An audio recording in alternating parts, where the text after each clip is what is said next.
match? What do you think? Yeah, fantastic. So we do have here Triveni Continental Kings against Alpine SG Pipers. Triveni Continental Kings are 2 times champions, so they are hungry to get the 3rd time, and the question is, will they actually become the champions for 3rd time? Absolutely. I mean, if you have won the event twice already, and you have Firuza, Wei Yi, Vidit, all of these guys in one team, I feel you're bound to be the favorites. But this time, I believe, Katie, there are a bunch of newcomers as well who have joined in. Who are those players? Actually, I was so surprised to see so many newcomers. We have 12 total newcomers. Fabiano Caruana. This is his first time playing in the competition, as well as Vincent Kemmer.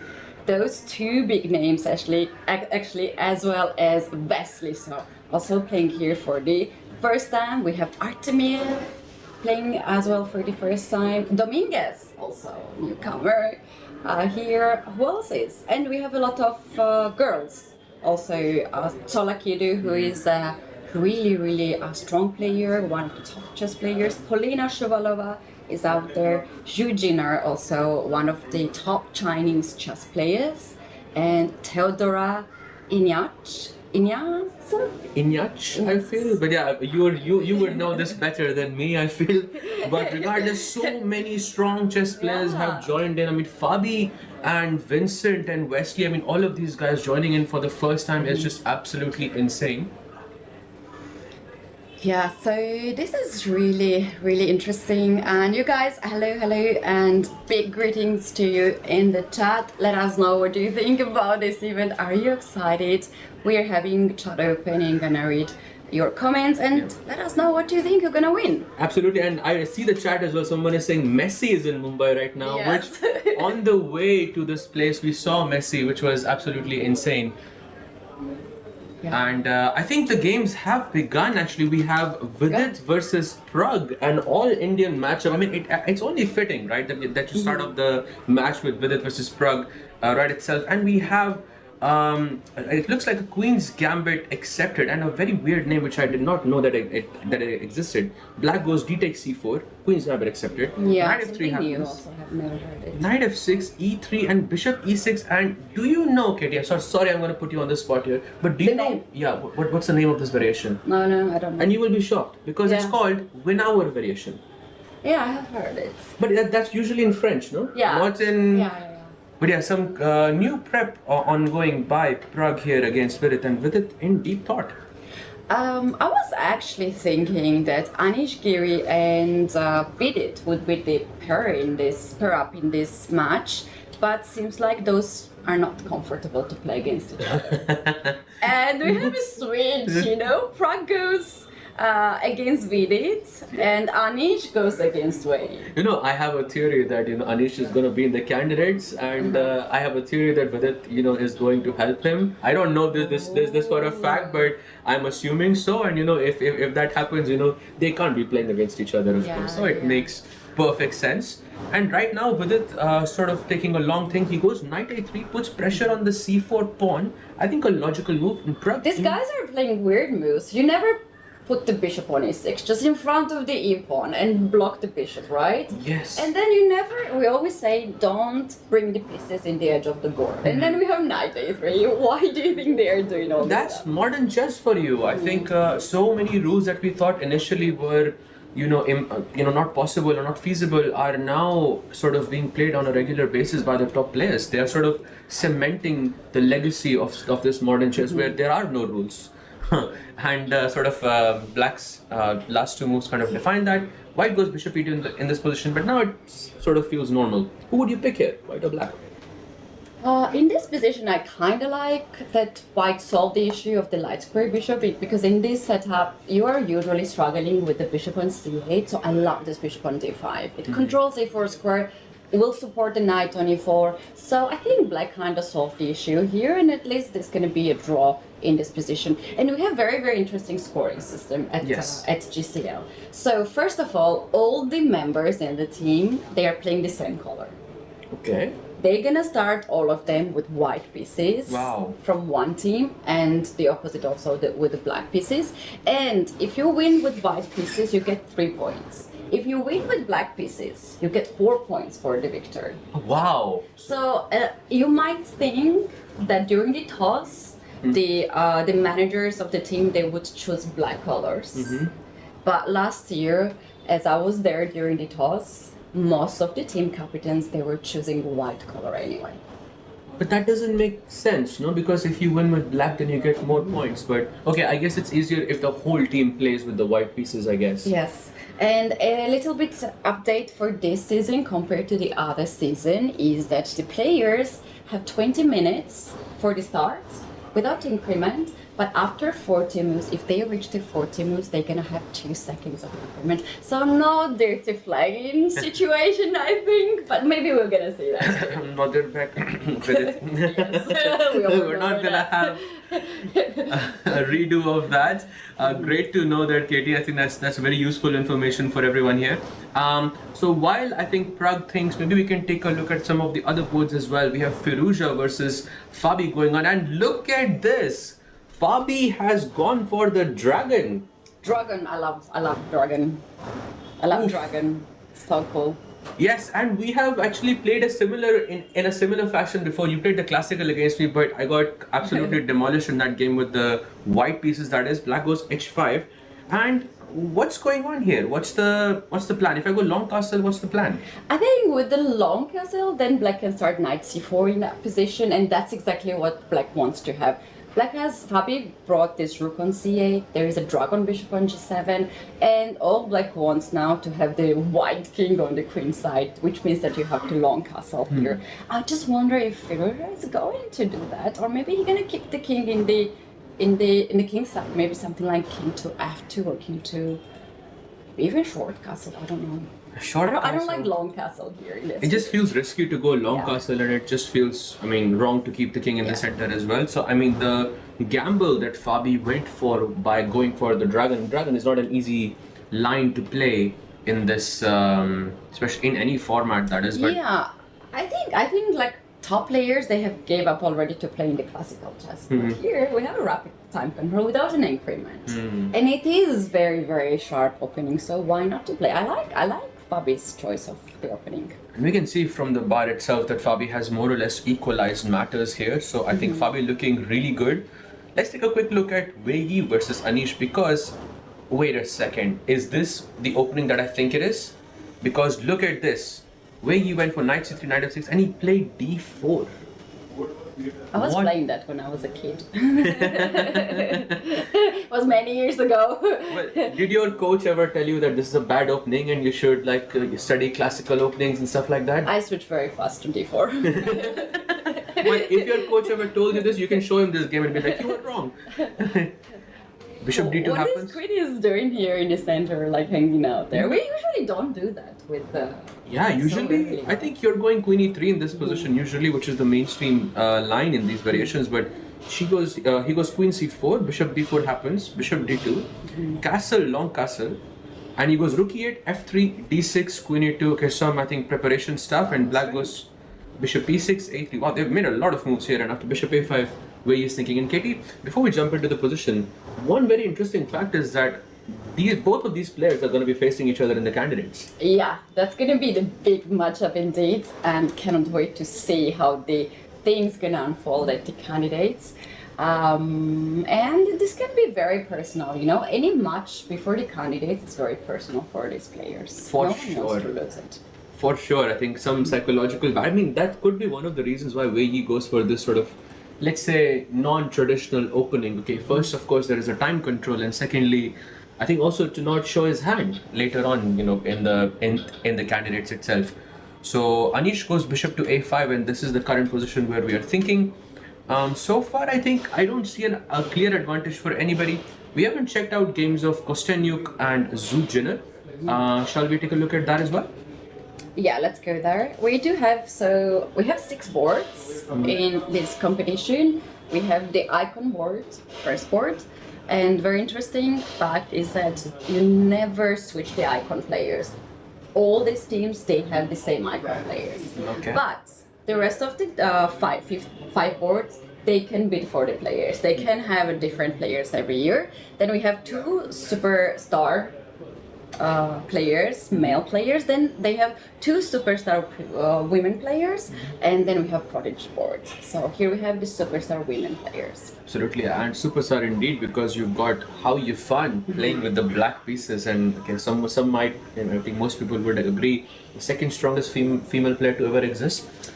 Yeah. Playing against Zujanet with the black pieces here, and She's also a top Chinese player. I think she's now rated third after the current world champion. Really? Yes. I did not know that. Yes, she's a top player. Oh, amazing. That's great news there. And okay, from the position, it kind of looks like that how you found more or less has equalized here already. We can see that the pawn on f5 here hangs, but I'm not sure if it's a good idea to take it or not, because maybe there is some discover attack ideas with knight takes d5, but that looks a bit tricky. Yeah. But if you don't go queen f5, it's just gonna be bad here for white, no? Because I feel this whole structure with e5 and f5 looks so good for. They will be moving at some point, and you don't want to have moving center. Absolutely. So like maybe some f4 or maybe some e4 ideas hanging in the air at some point. So how you found looking quite decent here with the black pieces. The last board I think is the junior board between Maurizio and Leon Luke Mendonça. Sorry guys, it's Okay, you can say that. You can say it can be our joke, guys. Yes, of course. So looks like Leon has more or less equalized here with the black pieces as well. His last move being d5. And Katie, what do you make of this? What's happening here? Very interesting position. I think black has managed to just equalize the position. Very nice move d5. Looking for some kind of complications in the center. If you take this pawn, the knight gets on d5, and black is very comfortable to play against isolated pawn. If you push on e5, I think he will be after f6. You have to take care of that move as well, because black can break the center with that. f6 looks really good actually here for black, just to break the center in some way. And look at that. He does not even play e5. I think he just didn't like the structure itself that happened after e5. And now, my only worry here for black is this knight on b4. I feel like this is on the verge of getting trapped. Well, the thing is, the moment you attack this knight with the pawn on a3, you can always take the pawn on e4 and free the square on d5. So you need two moves, first e5 and then a3. That's actually very sharp of you. So if I played a3 in this position, so it's black to move. c6 maybe. Make a random move, c6 for example. If white plays a3, it might seem like sorry, the mouse is sort of hanging here a bit. If white goes a3 in this position, then the knight feels like it doesn't have any space, but you can just go pawn takes e4 and just find that space on d5, and that's it. That's right. We have them on the screen. They are both newcomers to the GCL, and we have a different time format here. A lot of different things compared to the other tournaments. That's why Global Chess League is unique, and it is very interesting for me. Their first game, how they will adopt the format.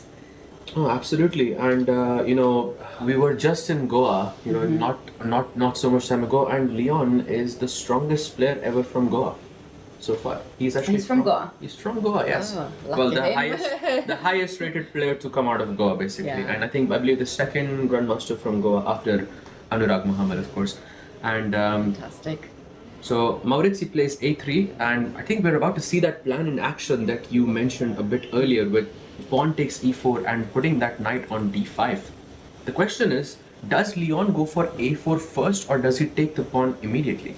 I like a4. I like to fix these two pawns on the queen side, get more space, ask the question to this queen where you go, because if you go on d1, maybe I'll play knight to d3 actually. Wait, is it just winning in exchange after e4? That's exactly It's the like where thing. do you go with the queen? Because if you put the queen on d1, Knight I have d3. knight d3, exactly. Okay, If I you see. go on c3, knight a2. But if you go queen c3, let's say a4, queen c3, and if the knight goes to a2 here, we have queen takes c7, and it's a Sneaky. very sneaky intermezzo, and the queen on d7 is left unguarded. So I think Maurizio has seen this. That's why he's gone for a3. And Leon is deciding whether he should play a4 before he takes on e4 or not. Tough decision. Tough decision. Meanwhile, let's quickly take a look at Firouzja versus Fabi, because look at this. Fabi has completely equalized and on the verge of generating an attack on the queen side. He wants to play rook to c8 next move, building up this Alejan and then for sure he's going to sacrifice the rook on c3, the typical idea to just ruin the pawn structure on the queen side and then target the king on b1. Absolutely. I mean, I think as kids we always learnt about this rook takes c3 sacrifice as a very it's something that I think white should always be wary of, and as a dragon player yourself with the black pieces, it's your dream. Once you get rook takes c3, the structure in white's camp sort of breaks down. You have a lot of initiative. Yeah, exactly. You maybe not win the move in like few moves, but the game in few moves, but the position will be very pleasant to play.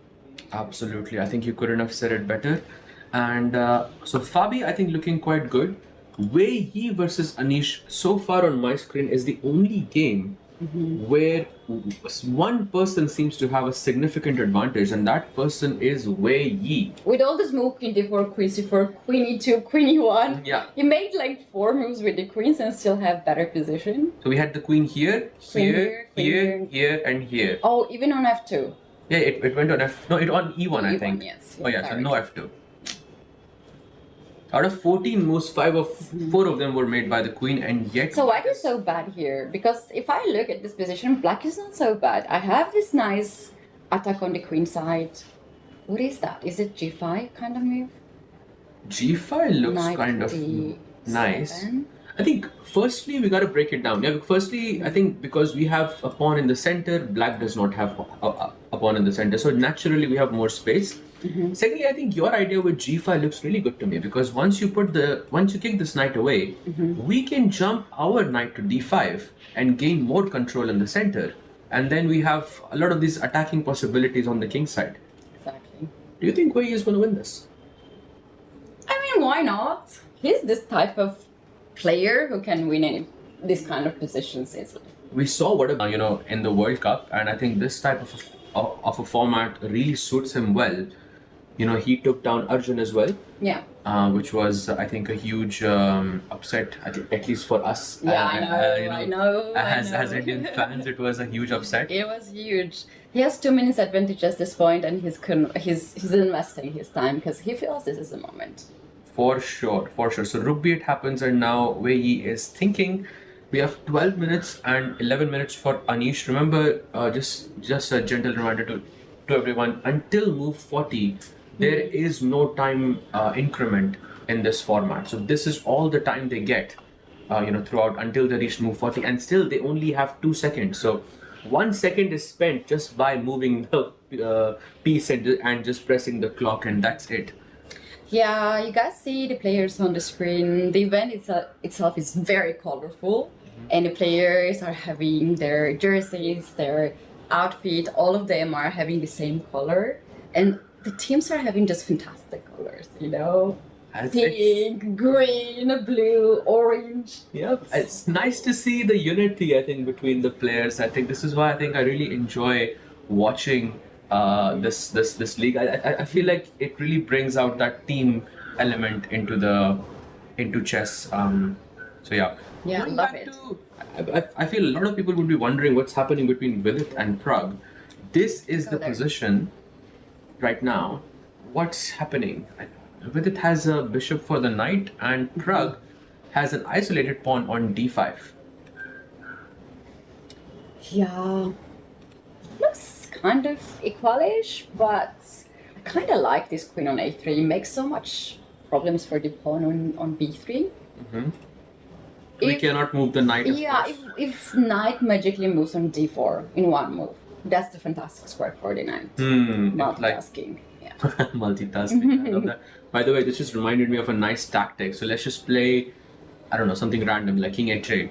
and white goes knight f3. It is not possible for black to go queen takes b3 here because you have this nice intermezzo. Usually in our chat we let the chat guess, but here we're just gonna show it because the games are so fast. Yeah. We go rook takes c8, black goes queen takes queen, and rook takes f8 is a check, and now you end up winning a rook. So that your idea with this knight f3, knight Maybe it f4, works. maybe it works, yeah.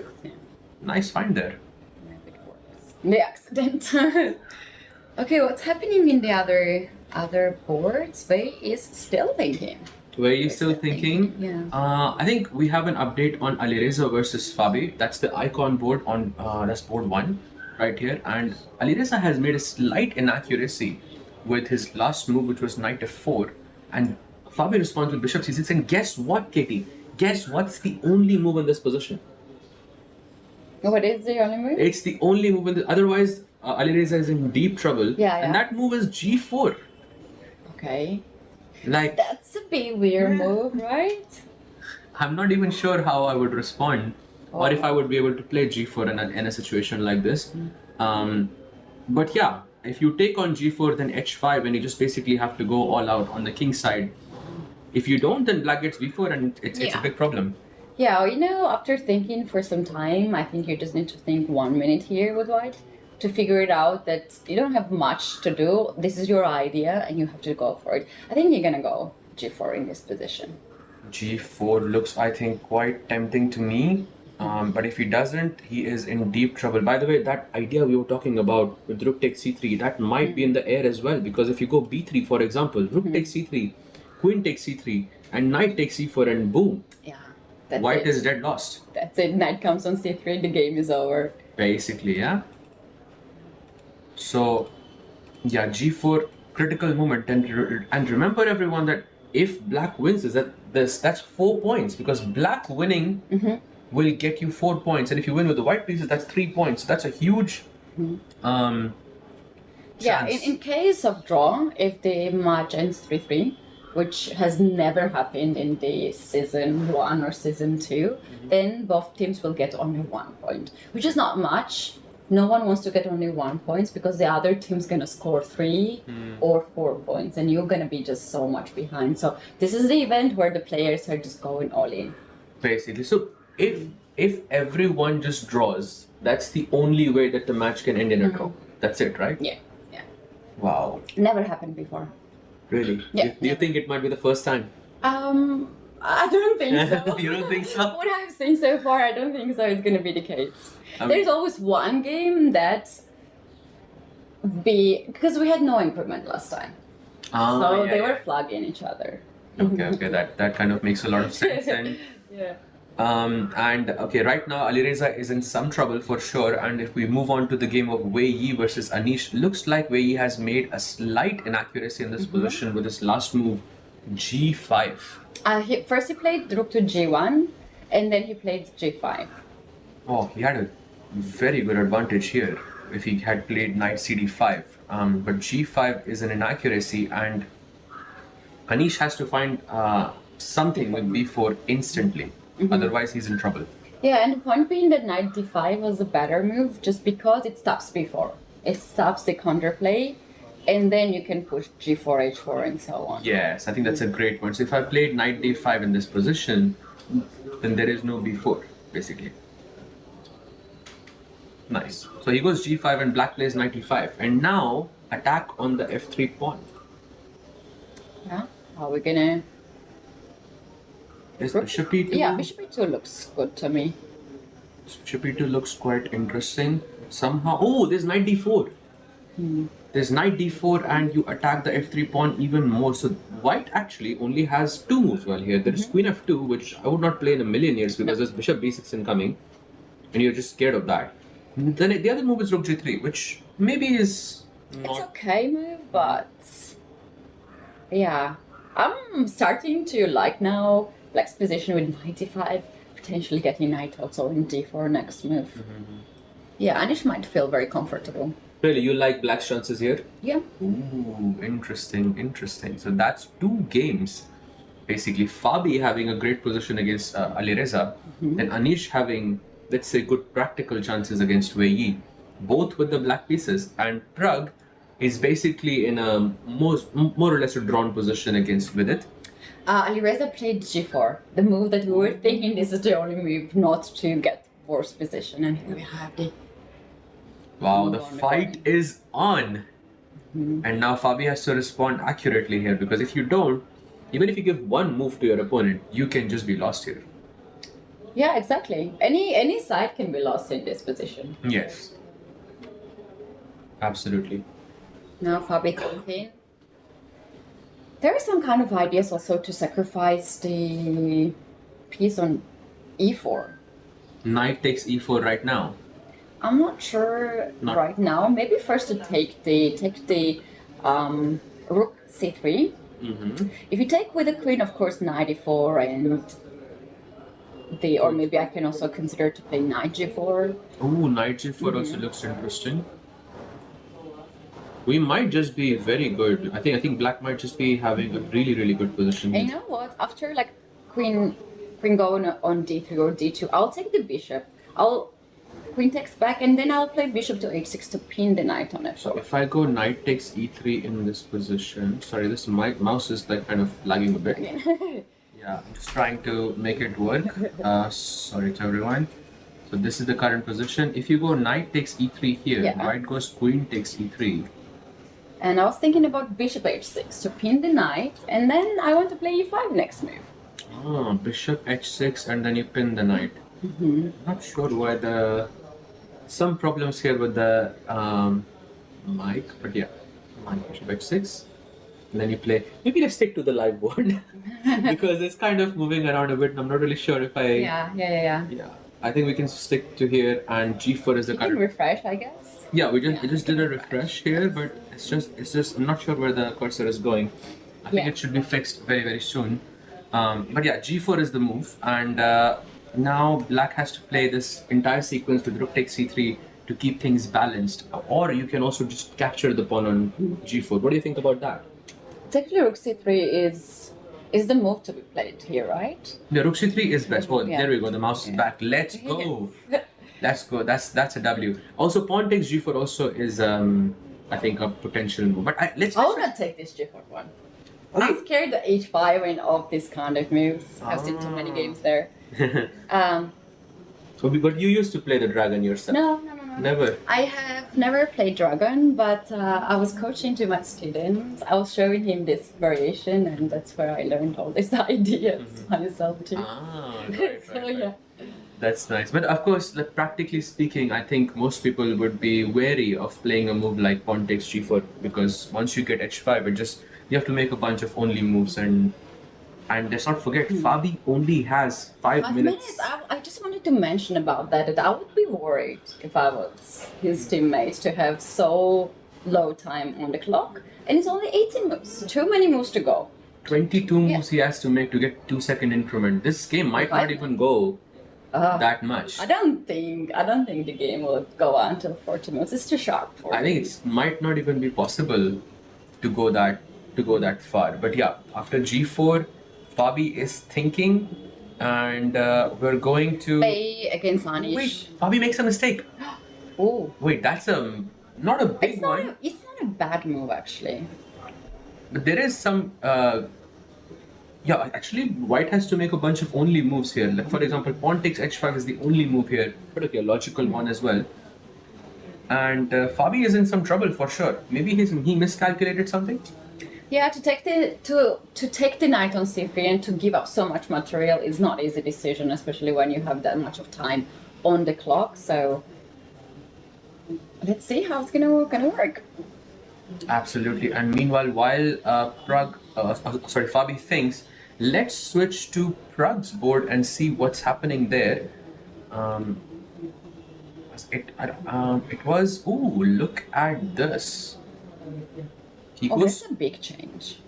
Yes, he has just gone queen to e5. Do you see the plan?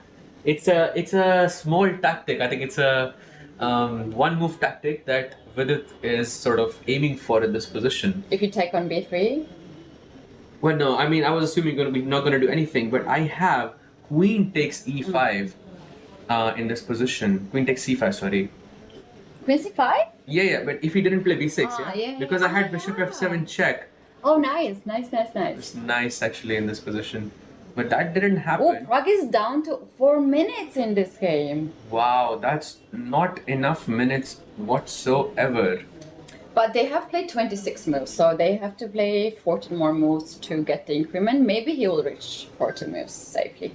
Yeah. And the position is quite safe as well.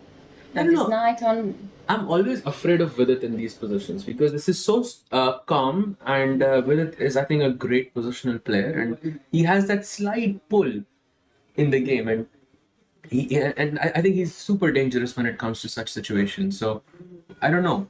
You see King H2 like making these slow Yeah, moves. he has something behind this King H2 indeed.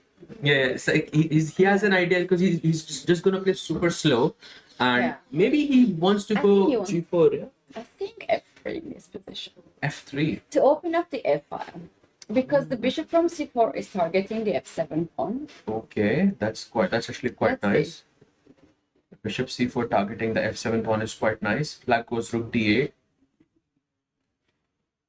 Black goes Rook D8, and now I think we should go F3 or F4, like you mentioned.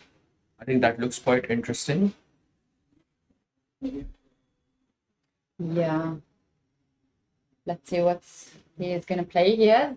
Quite comfortable time on the clock, 6 minutes against more or less 4 minutes on the clock. See what he has in his mind. Meanwhile, Wei is going crazy against Anish Giri. You see all the players with white pieces, they have the initiative on all the boards. Let's go back to Alireza Caruana.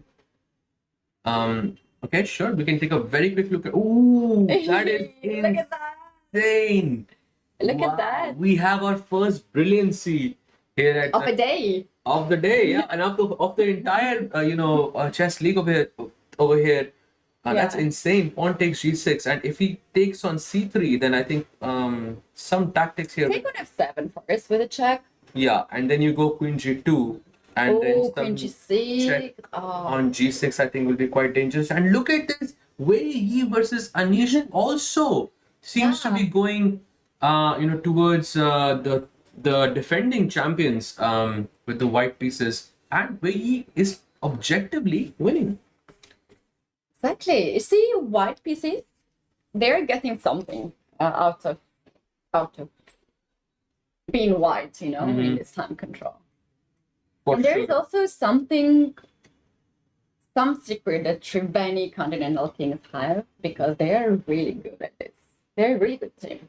I feel like it's a certain charm you sort of have, because if you've won the tournament twice already, then you are expected to do well. Yeah, and also like Wei is a player that he has been in this club for all the seasons. Wow. They are not letting him go, and we have bidding, right? So the clubs are bidding for the players, and I'm sure they're spending a lot for Wei. They need him in the team. They know Wei is the man who's going to because he has delivered twice for this team before. Black goes knight takes F4, Anish fighting back, and now just one move he had, pawn takes C6, and played by Wei Yi over here.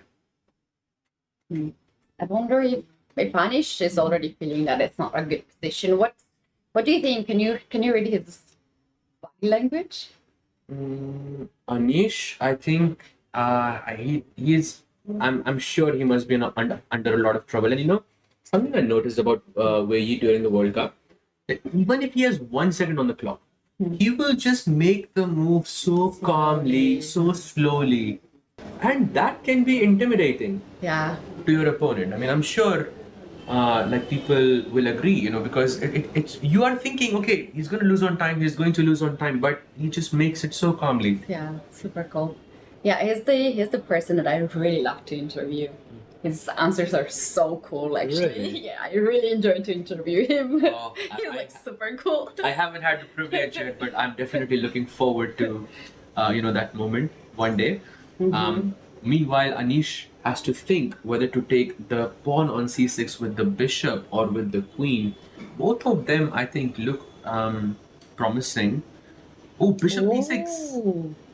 Blunder by Anish Why he Giri. decided this?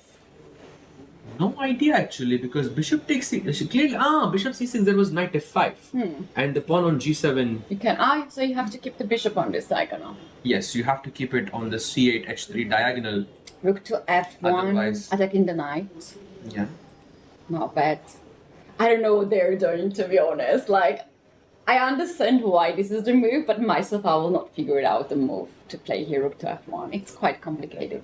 Yeah, for sure. He goes bishop takes c4 and now only move is to take the knight on f4. Otherwise, You cannot lose. Wait. Oh, okay. For a that, moment, there was a glitch.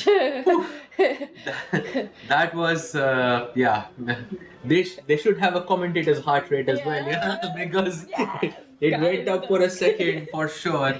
But yeah, Anish goes bishop e6 back, and we can see Anish having sort of slight problems here. He has One 11 game has moves to make. finished already. One game has finished. Nino Batsiashvili from Georgia has won against Alexander Kostyuk.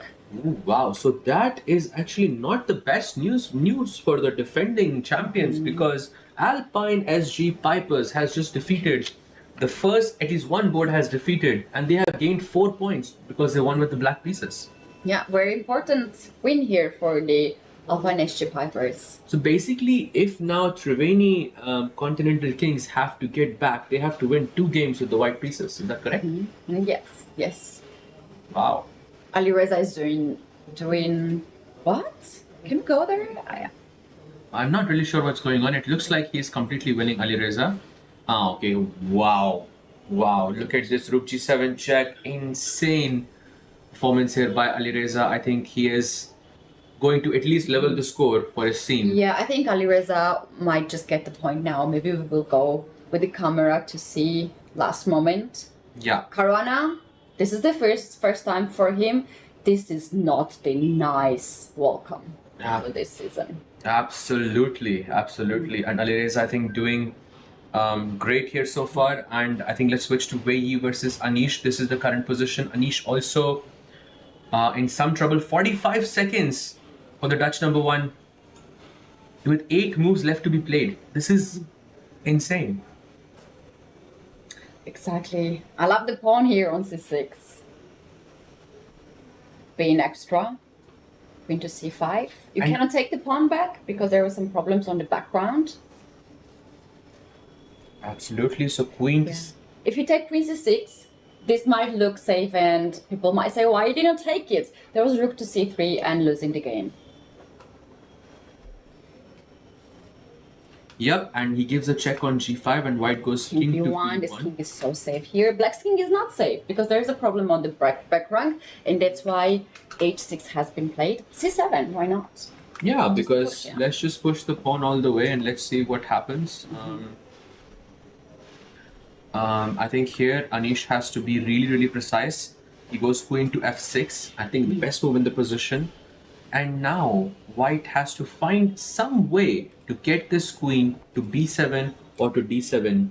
That way, I think Anish will be in some trouble. And he has all the time in the world as well. Exactly, 2 minutes and 40 seconds. The updates, the first board has been ended and white won, Alireza won against Fabi. So now the score is 3-4 in favor of Alpine SG Pipers. Wow, so Alireza welcomes sort of Fabi into the Mahindra Global Chess League. In a fashion way. Fashionable sense, let's go.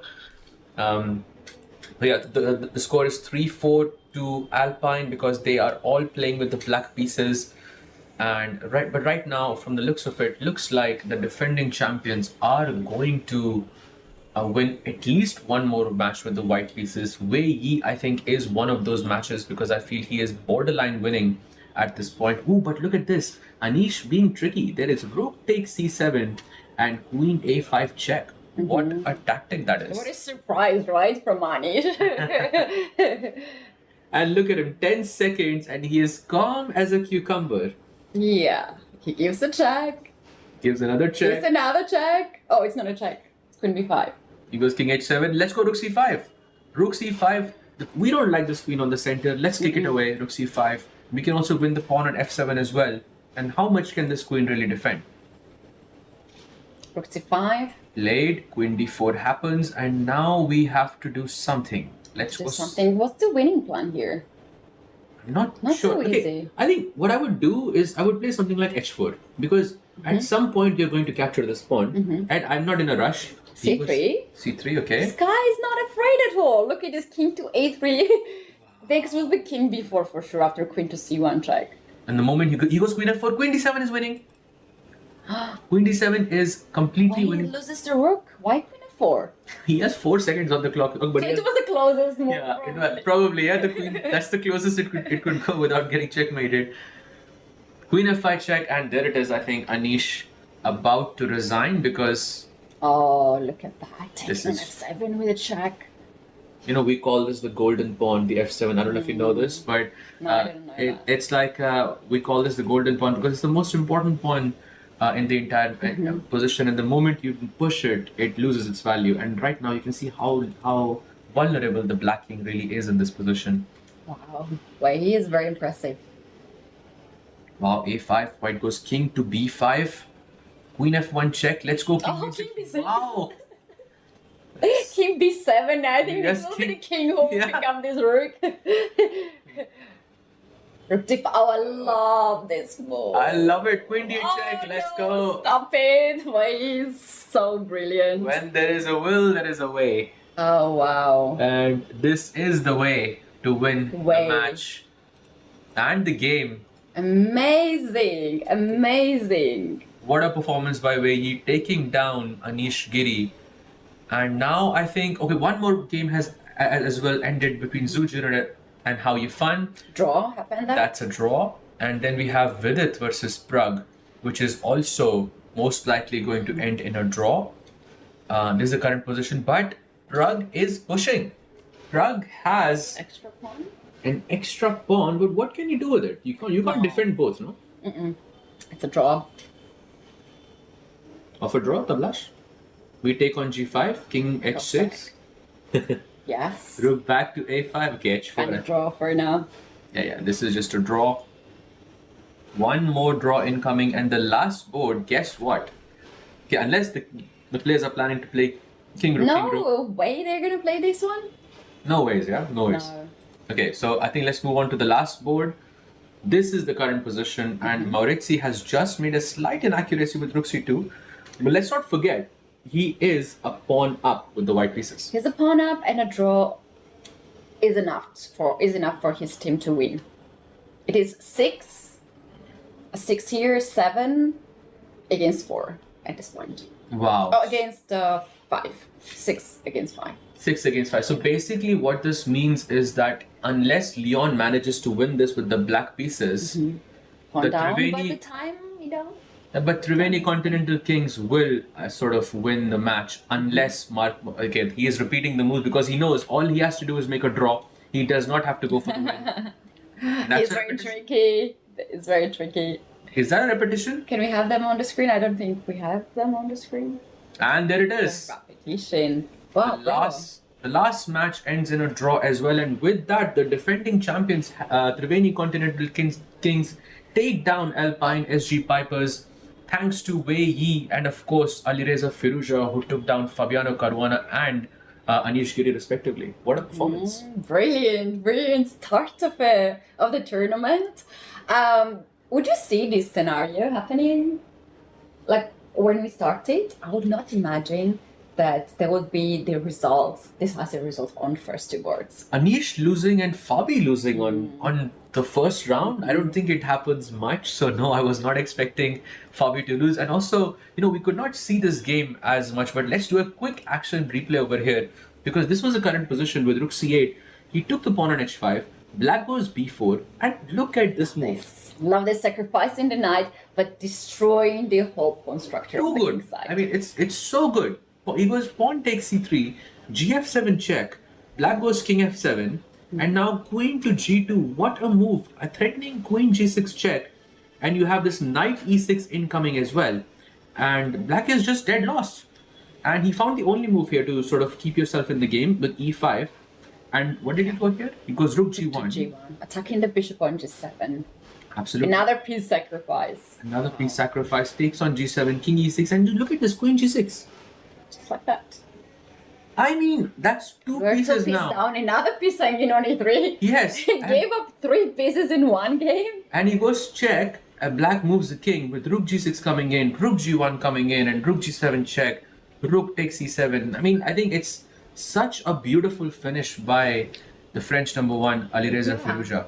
Well, we do have some time now before our second match starts, which is at 6:30 p.m.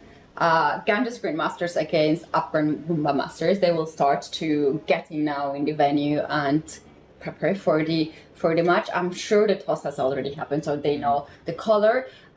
We might have some time to look at the other games that we have not seen it, and then we can just nominate one player who was the player of the match, because that also happens in this tournament. Oh, really? After each round, we are announcing the best player of the match. Okay, so basically it's between Wei Yi and of course Alireza, because Wei Yi, because of the king walk, all the way, we can do a quick look at this king on b6, sort of jumping in from b2 to b6 all the way. I think that was a beautiful game. But for me, I have to give it to Firouzja. What about you, Katie?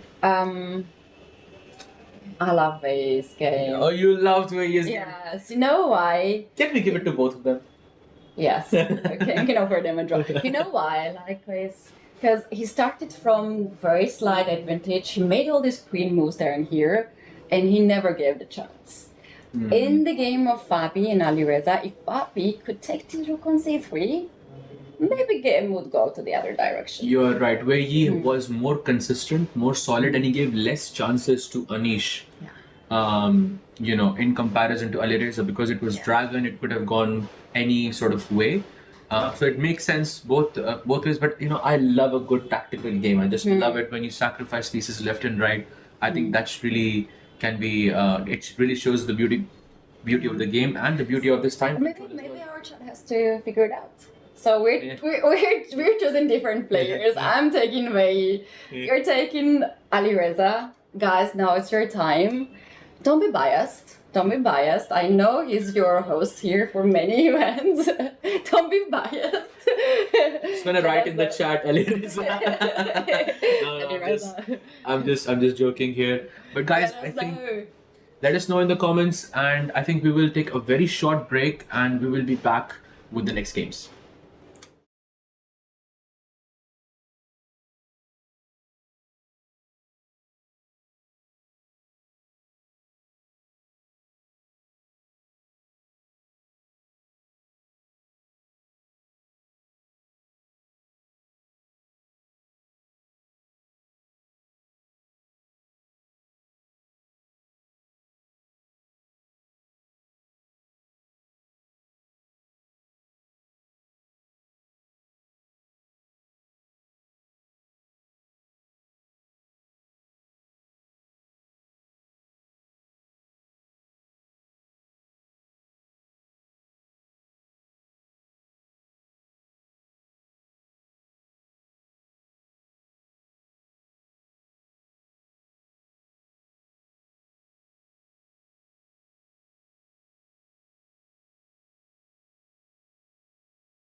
Sir, आपका goalkeeper से लेकर the ball तक के पीछे का secret क्या है? Secret नहीं, ताकत। मैं स्टेडियम को मजबूती से खड़ा करने वाली स्टील से इंस्पिरेशन लेता। एपीएल अपोलो स्टील पाइप्स, देश की बढ़ती ताकत। Proud sponsors of alpine SG pipers.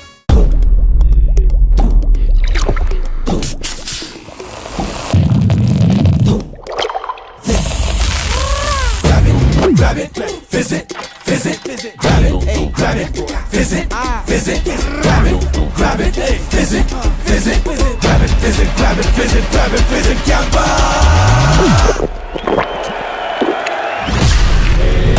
Grab the fizz, Gampa वाली fizz। सर, आपका गोलकीपर से लेकर दी बॉल तक के पीछे का सीक्रेट क्या है?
Welcome back to game 2 of the Tech Mahindra Global Chess League Festival here in Mumbai. We saw the defending champions take down the Alpine SG Warriors. What are your thoughts on that, Katie, and how excited are you for the next match? I am so hyped to see the next match because we're going to have Vishy joining us and to play. He's not playing that often. The moment he is playing, we're following him anywhere he goes. Recently, he played in Israel, and this is another tournament. Maybe he wanted some warm-up.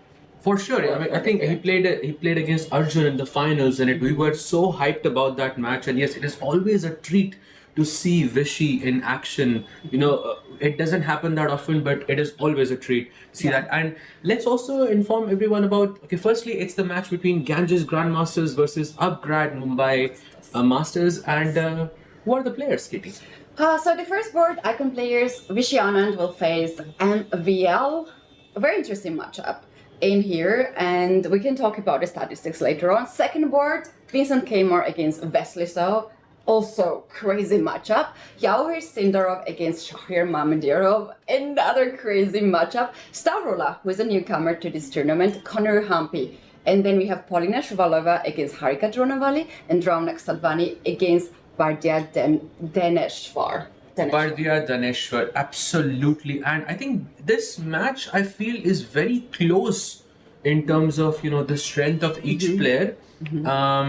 So yeah, I'm not really sure who would be my favorite, but there can't be a team with Vishy sir in it, and I'm, you know, and I don't support that. So for me, I'm gonna go with Ganges Grandmasters, I think, because of Vishy sir. But who do you think is the better team on paper? On the paper, okay, in the Upgrad Mumba Masters, we have the players who are always there. Maxim, Connor, and Harika, those three players are always there.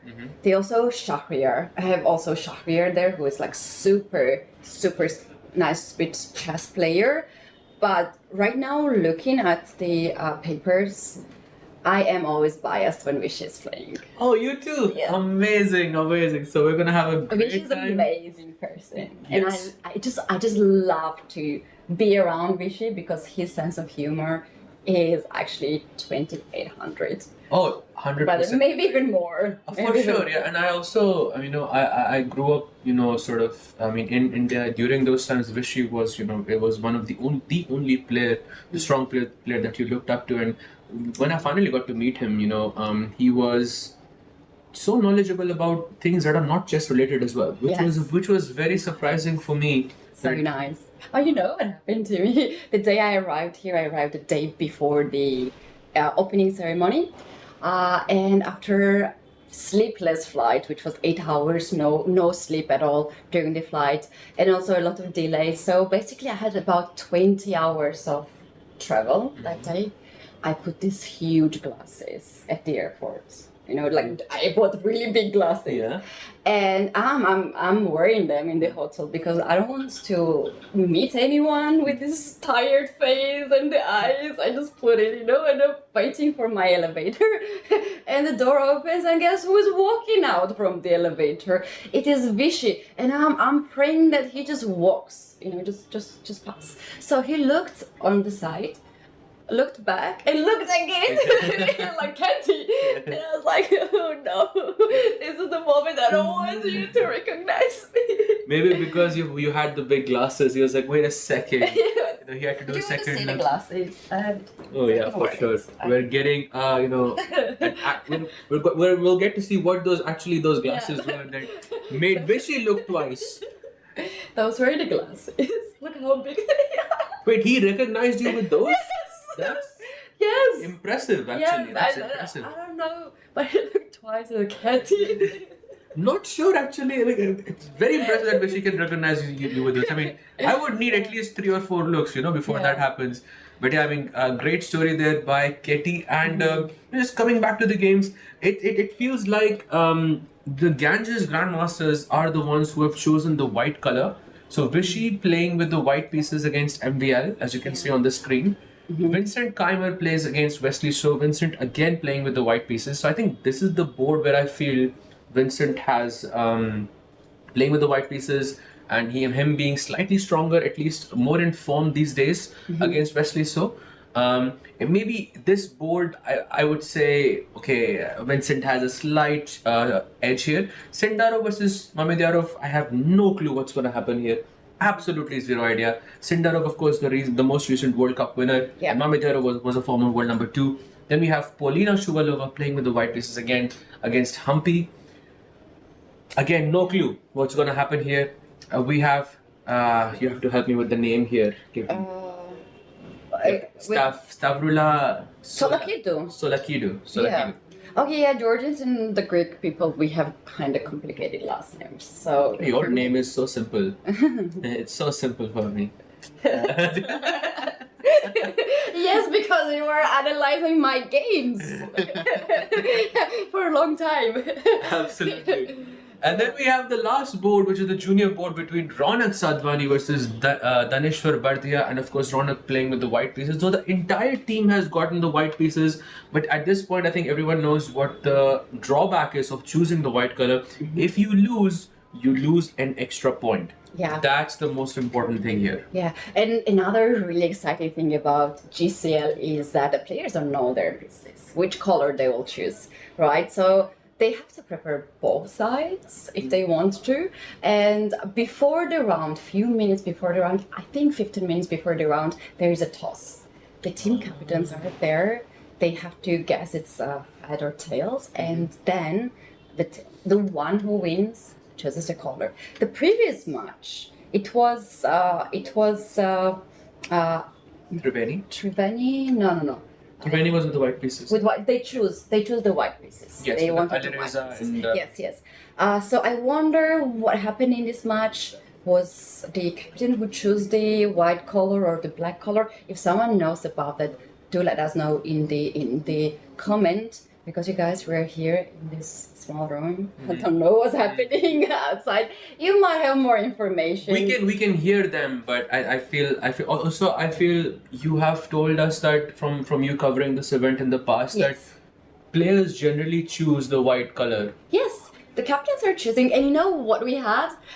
The one of the seasons, second season in London, we had a situation when Magnus just decided to walk in the toss ceremony. Oh, really? And he walked with Anish. Oh, if Magnus decides to walk in here, Yeah. he's most welcome. You know, Yes, most he just welcome. walked It like would be this. Amazing. You know, it's his walk.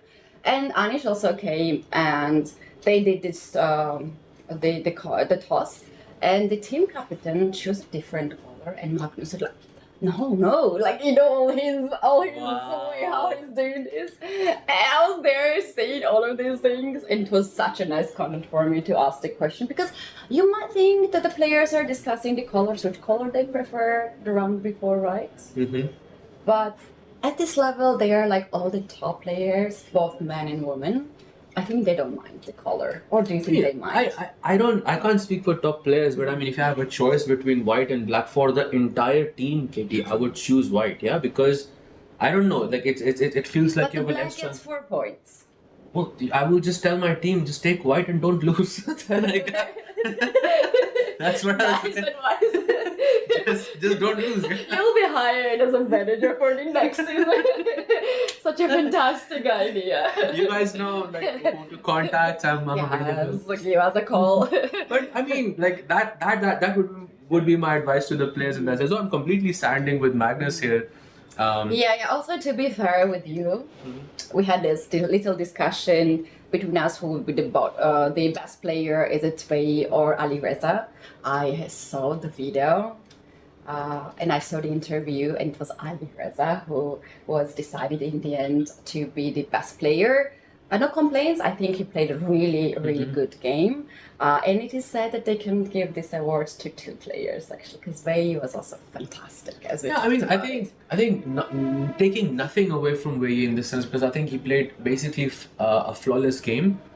But I feel Firouzja created havoc on the board. He sacrificed pieces on the board. He and I did think, all the magic. and I think the man of the match in this sense, or the woman of the match, is most likely going to be the player who creates magic. Yeah. I think that's probably why. But yeah, in terms of accuracy, you were 100% right. Wei Yi is the one who played in a more consistent sort of manner. But yeah, I think we are 2 minutes away from starting the next match. This one, of course, between the Ganges Grandmaster and the Upgrad Mumbai Masters. In the chat, we're also reading the chat this time, so do let us know which match are you excited for the most between these 6 boards. For Yeah, me, there's 6 boards. for sure it's Vishy versus MBL. I think I have to. It's not even a question. Yeah, I love that too. And let's talk a little bit about the tournament itself. We are in Royal Opera House. Like, we're in a small room, but the players are in the main room with the beautiful, these red chairs and also the stage. This is really nice, you guys. You're here in Mumbai, get the ticket and come here. We're gonna be here until 23rd. Tournament lasts until 23rd of this month. If you are in other city, take a plane and come here as well. Absolutely, there is a fan zone Yeah. down there as well, so you get to interact with the players, you get to interact with the commentators as well. So I think it's quite an experience to visit. The amount of strong chess players that I have seen in this event, I don't think I have seen them in the entire year, and I've been covering the entire year.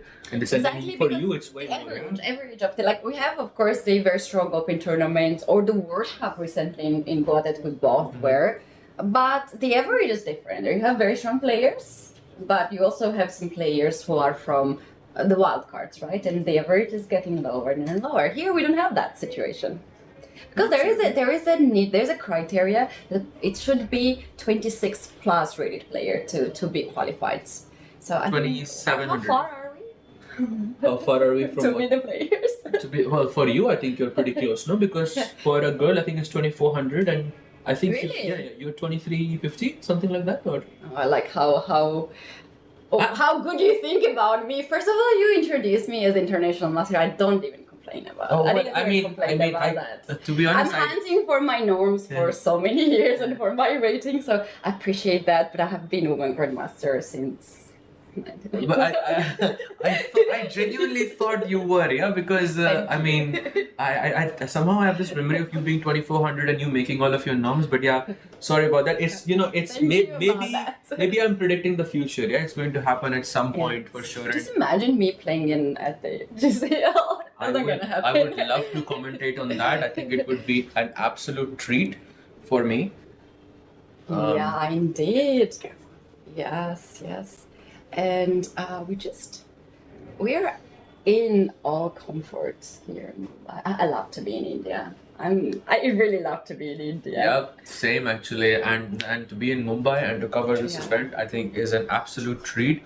We should almost begin our matches. I think they are just a few seconds away from liftoff. Let's see what happens. It's Vishy They versus made the MBL. first move. Do you see the moves? Oh, I think let's go to Polina's game because they have started, and it is the Petrov in Humpy's board. Humpy with the black pieces, Polina Shuvalova with the white pieces. Let us know in the comments who is the favorite here. Humpy for now taking it very, very solid. Yeah. Getting back on F3. This is the only game we have in progress. Let's just check. No, we have other games as well. They are slowly starting. Oh, look at this. Bishop to d3 by Polina Shuvalova. What is going on with this move? Because you're leaving the pawn on d2 sort of unattended. Yeah, Vidit did the same thing with black pieces with bishop to e6. Oh, yeah. In the previous game with bishop pieces, you're absolutely right. Against Prague. That was a crazy game. And the bishop sort of retreats back to f1, and now we have d4. Meanwhile, while this game continues, the only game that has not started for me is Vishy's game. Can we actually Double check. He is there already. All the players are there, but we do have very often these ceremonial moves. We have special guests in the venue, and sometimes it takes some time to make the move and take it back and so on. Yeah, for sure. But I think the only one game is not being shared. Okay, actually, the Stavrula game has also begun against Harika. And look at this, Katie. Have you ever seen Harika play the modern defense? Because I remember, I sort of grew up with Harika in the sense, and we played a lot of events together. I always saw her as a very solid player, like very solid, safe, composed. Like if you give her the opportunity, she will like beat you very, very badly. But if not, look at she's going to remain super solid. But here she is going for the modern. At GCL, everyone shows the other side of themselves. You cannot be solid here. You have to be crazy because your team needs you to win. Draw is an option if your team is in lead. I love this game already. Look at this center, G4, E4, D4. But black is very sneaky. You might think that white has the space advantage, but black is always waiting. And one wrong move here, and you can never take this pawns back, right? Yeah, one wrong move and you're done, basically. Yeah, as black. So I think a huge risk taken by Harika here. But it kind of makes sense because she is almost 100 points above on paper. And if she wins with the black pieces, then that would mean that she gets 4 points, which is amazing. Yeah, black pieces. I really wonder, which side chose the color here? You guys let us know in the comments if you know what happened. You know how they can know? They can go to the social media of GCL, follow our social media on it's known as Twitter, and also on Instagram or maybe on Facebook. All the fun videos and content will be updated there. Yeah, there's also a very nice story that Katie is going to post very soon. So watch out for that as well. You know which one I'm talking about, Katie. I do know. Absolutely. And we have liftoff on the Vishy board. Let's jump right there. We have Vishy versus MVL. Oof. The Frenchman with 3 names. Spanish played by Vishy, and he responds with A6. And knight f6 is what happens. We are only seeing Harika's scam. If we can switch that would be amazing. And there it is. There we have it. And it's amazing to see this matchup. Yeah, rookie 1 played by Vishy. Black goes b5. He retreats the bishop back to b3 quickly. Oh, I was gonna ask Marshall or no Marshall, but it seems like MVL is not in the mood to play the Marshall today. Oh, he's just saying to me because I don't know this opening that well. I don't play it. I like Marshall though. Yeah, I mean, but he's not in the mood for it. I believe this is called Zetsiv opening, if I remember correctly. I'm not super sure, but Vishy, has played a lot of games in this opening in the past, so he must be super well informed. For now, MVL goes rook e8 and offers a polite, draw for, because Vishy can go knight g5 here and retreat the knight back to f3. Yes, exactly. That's not going to happen for sure. Knight d2 on the board. This knight will go all the way to f1, g3, maybe later on f5 too, if MVL allows that. You know what? I have the theory about this opening is that it is very slow. You're just building up, burning some time on the clock, and then craziness starts. I think after some time, but at the beginning it's not very exciting for me. Yeah, because in the beginning I think it can be a bit slow, it can be a bit strategic in that sense.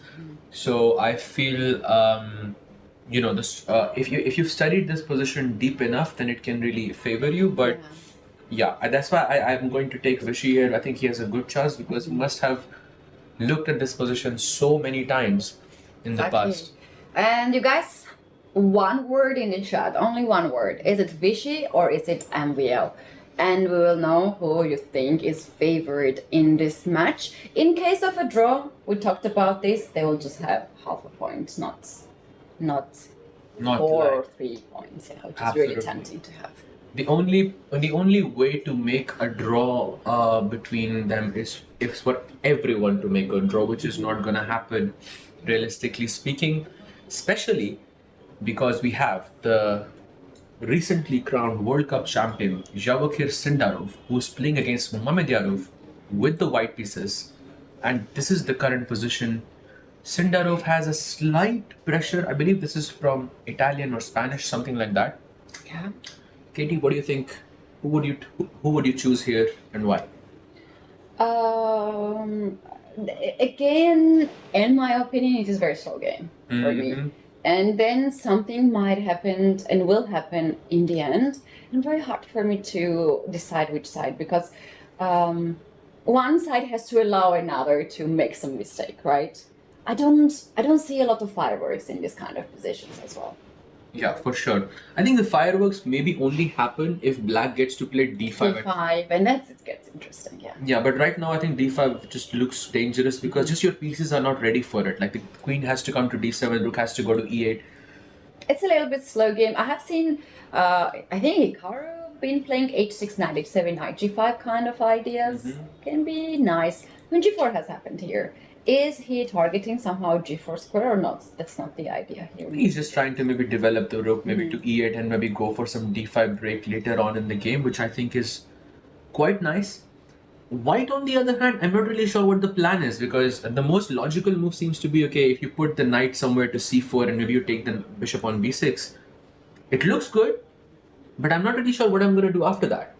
I'm not really sure how to continue after this. That's a good point. Shall we go to the other game? Maybe we have some interesting situations. In these two games, we have to come back later because we're going to have the actions at that moment. Absolutely. So let's take a quick look at Vincent versus Wesley So happening on board 2. And here we have, I think, some French and King's Indian attack played by Vincent Chimera. And if memory serves me right, this was played in Grand Swiss somewhere. I'm not sure if it was, because this variation, I believe so. This bishop f4 move, it rings a bell. Like I'm sure in Grand Swiss someone played this. I'm not sure if it was Vincent, but someone went for this bishop f4 idea. And I remembered, as a chess player, when you look at a new idea, you are like, let me make a mental note of this so you can go back and look at it yourself. But I forgot to look at it, and now I'm just remembering it again. But yeah, white goes rook e1, bishop b7, a4, b4 happens, and here Vincent is in deep thought with 2.5 minutes down. Yeah, we have seen that it's not very, very smart to burn too much time on the clock. No increment, guys. Only increment on the clock is if you reach move 40 safely. And also in this case, only 2-second increment. That's not much. 2-second increment is nothing for me. Because you are making the move, you're pressing the clock, that's 1 second already. Exactly. It's possible to get flagged.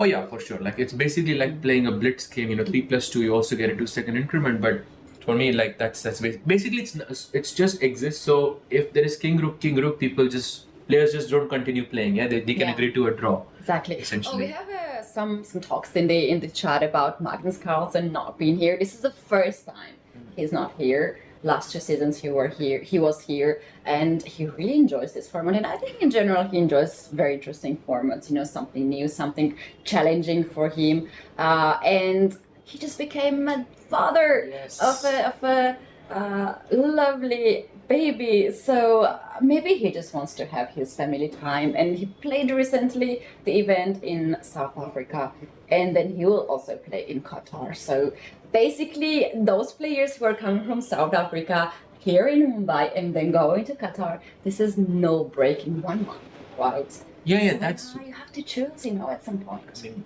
considering, the fact that he just became a father and playing 1 month of tournaments in 3 different countries just doesn't feel feasible. But exactly. Completely understandable why Magnus, decided to not play. And but besides that, we have a star lineup. We have the current world champion Gukesh here. We have legend Vishy here. We have a lot of superstars. And there's Vincent Chimera. You cannot ignore Vincent. Kiri is here as well. Of course. And so Vincent just played c4 in this position, which was the best move. I think he's putting some pressure on the center, and if black goes d4, it would always be a bad move because the knight can sort of jump to the e4 square via knight d2 and knight e4 and create some tension on the king side. So tough situation for Wesley here. You cannot push the pawn. You for sure should not take the pawn, because for the same reason I will get the e4 square. So what do you do? I've been playing these kind of positions quite often, and I was having big struggle. Because white also has this idea of knight to g5 or first knight d2, get this knight on f1, sometimes on e3 or h2, g4, another knight goes also on g5, and I've been checkmated many times in that position. And then once I was just asked my coach, what should I do in this position? And his answer was wait in this position, don't castle on the short side yet, have this king in the center, and then if white starts this brutal attack on the king side, and castle on the long side in that position. For sure. And it worked for me. It worked for me. But it cannot work for Wesley because he's already castled. He's already castled. Wesley is in sometimes like, no, why did I castle on the short side? I could have gone long side. I wonder Listen what is to his Katie. idea. I wonder what is his idea, because when we have this kind of position, close center, sometimes you have moves like f6, but if you do here f6, you're gonna have the pawn on a6 hanging there. With a check. Also, you would have moved the golden pawn. Sorry, I'm golden pawn. gonna be saying this a lot. It's a new term for me. I'm sorry. I never heard about it. It keeps happening. Black goes rook b8, but the problem with taking on c3 and sort of recapturing on c3 was that now this b5 square is looking quite juicy for this knight, because now I can go knight a3. Knight a3, knight b5. I love that. Played by Vincent Keimer. Vincent, I think, looking very good to me in this position. Really good. He is without his vest that we know that he loves to wear. He has to wear his jersey. I was just wondering if he gonna put his vest on his jersey, but he did not. But he has his lucky ring. Oh, he has a lucky ring. Yeah, he has a lucky ring. Our viewers can see that. Look at that. Crazy. And he just bought in this year, actually, the starting of the year, and he said that after that he has been winning a lot of rating, and he is not planning to take this ring down any moment. The fact, I mean, you cannot deny the fact how much rating Vincent has actually won in the past, 8 months or so. I think his rise has been something that we should all, learn from, appreciate, because it has just been a treat to watch. And it's so sad that Vincent, is not in the next candidates. It's also sad not to have Arjun in the For sure. candidates. There's so many people who deserves to be. I think it should be like 20 places there. I think even we could make it. Yes, everyone should make it. Yeah, everybody, let's go to the candidates. You guys, I saw the comment in the chat. Is this a FIDE-rated tournament? Of course, it is FIDE-rated tournament. In fact, FIDE is a partner of the event. Absolutely. And meanwhile, after Queen c7, Vincent is thinking for a bit. Let's take a quick look at Polina versus Humpy, because Polina is not only having 5 minutes extra on the clock, but she also seems to be having a decent attack on the king side. How she's going to, make it even more difficult for Black. And for now, we have these two knights on e4 and e5, and then we have rook a c1 incoming. Maybe the knight can jump to c5. Yeah, this bishop on h5 looks really stuck there. Yeah, I like this position as well. And what do you think about her new hairstyle? He cut her hair short. He colored her hair as well. I think she's very stylish. Look at this. For sure. I think, but for me, I really cannot relate it to her previous hair, because this is, believe it or not, it's my first time actually seeing Polina Shivaleva. Really?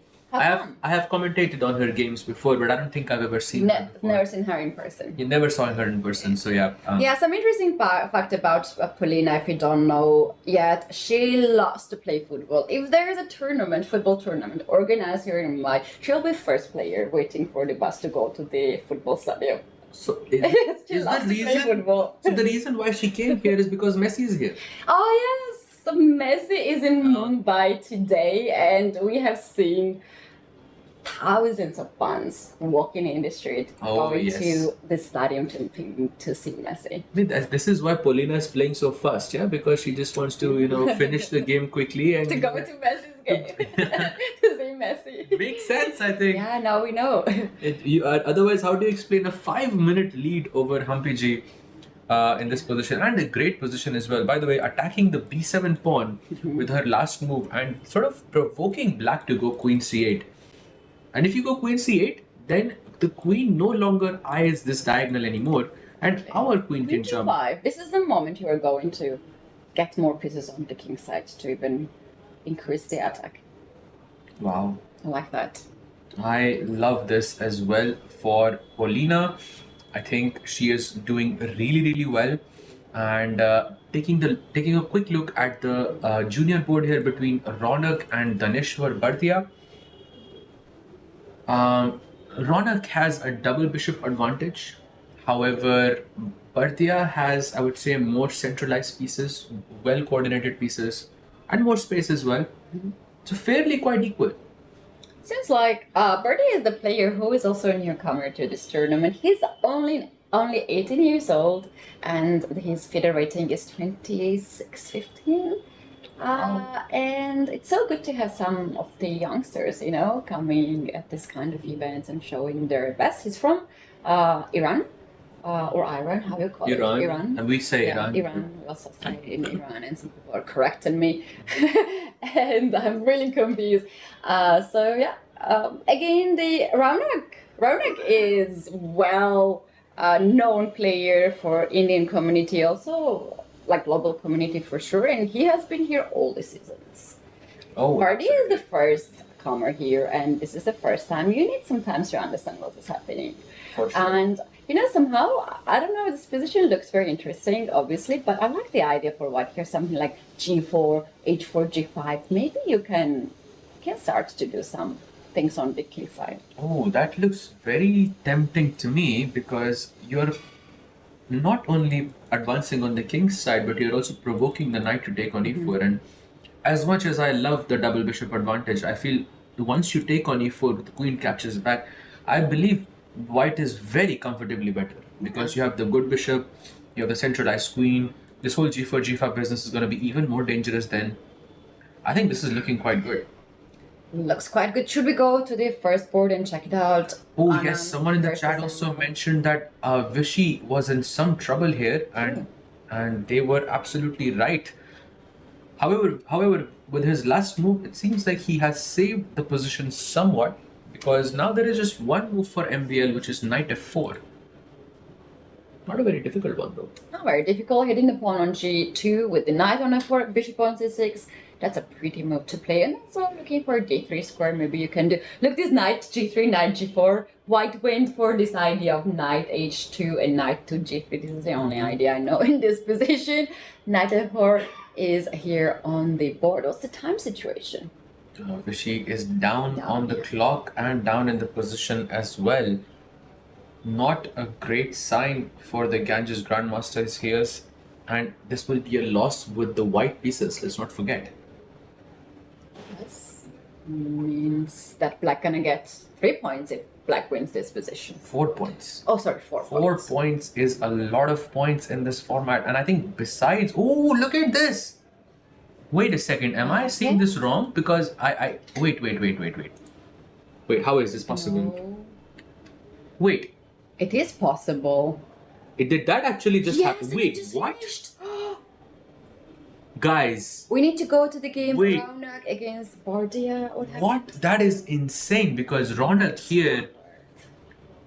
Well, I'm not even. I'm at a loss of words here because his opponent just retreated the bishop back to b6, and Ronald played bishop a3, thinking that he can go rook takes rook. However, just queen takes a3, and this rook is defended. What? Wow, that's shocking to me. Happens. We see ghosts sometimes at the chess game, but with 10 minutes on the clock. Oh no, this is a bad situation. Black gets 4 points for this win. Wow, I didn't even think about that. 4 points for this blunder is really going to cost them. Wow, yeah, you can almost feel for Ronak here. This is I can feel for him, yes. this is very sad indeed, and I think we will switch back. Now he has to pray for his teammates. He Yes. has to pray. Paulina is doing really good. Let's take a quick look at how Polina is doing. Humpy, she just played f6. It's a blunder because It's a golden pawn, you don't touch that. absolutely. What is the move here that white can play and get more advantage?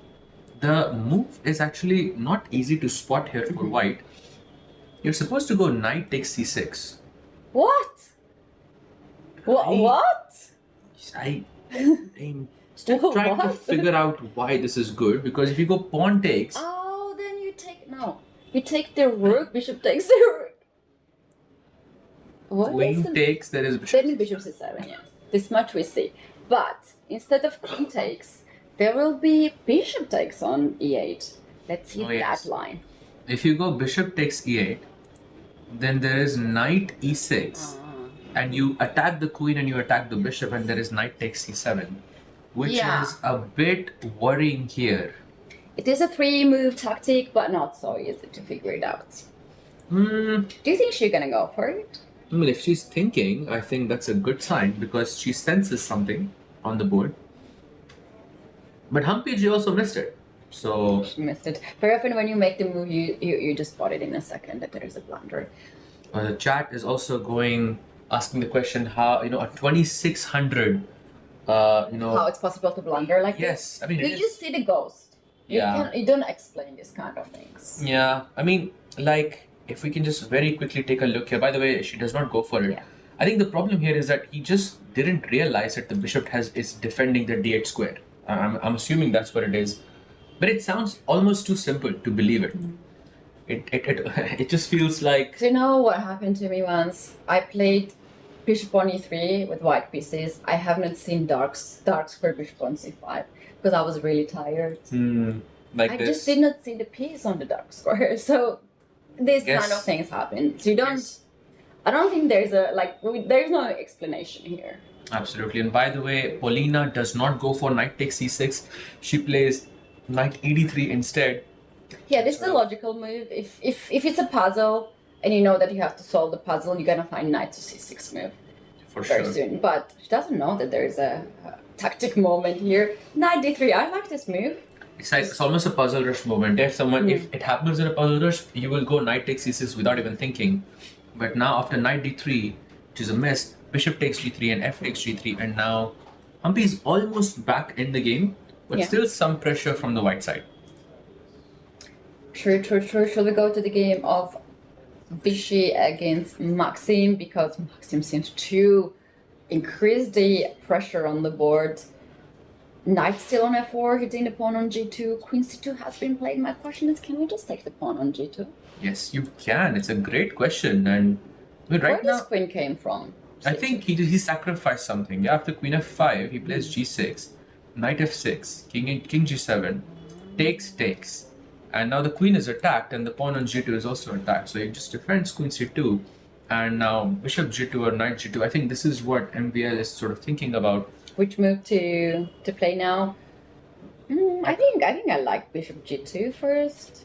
Actually, like knight takes g2 is the stronger move out of the two, and the difference is, I believe, is that after bishop g2 there is knight e2. But it's hard to judge this. You know why I would say that? Then I have this move bishop to a8. I thought I was so smart. With this move, or bishop to b7, you are freeing the square for the queen on c6, so you put down the square. Yes, Yeah. that's actually very clever.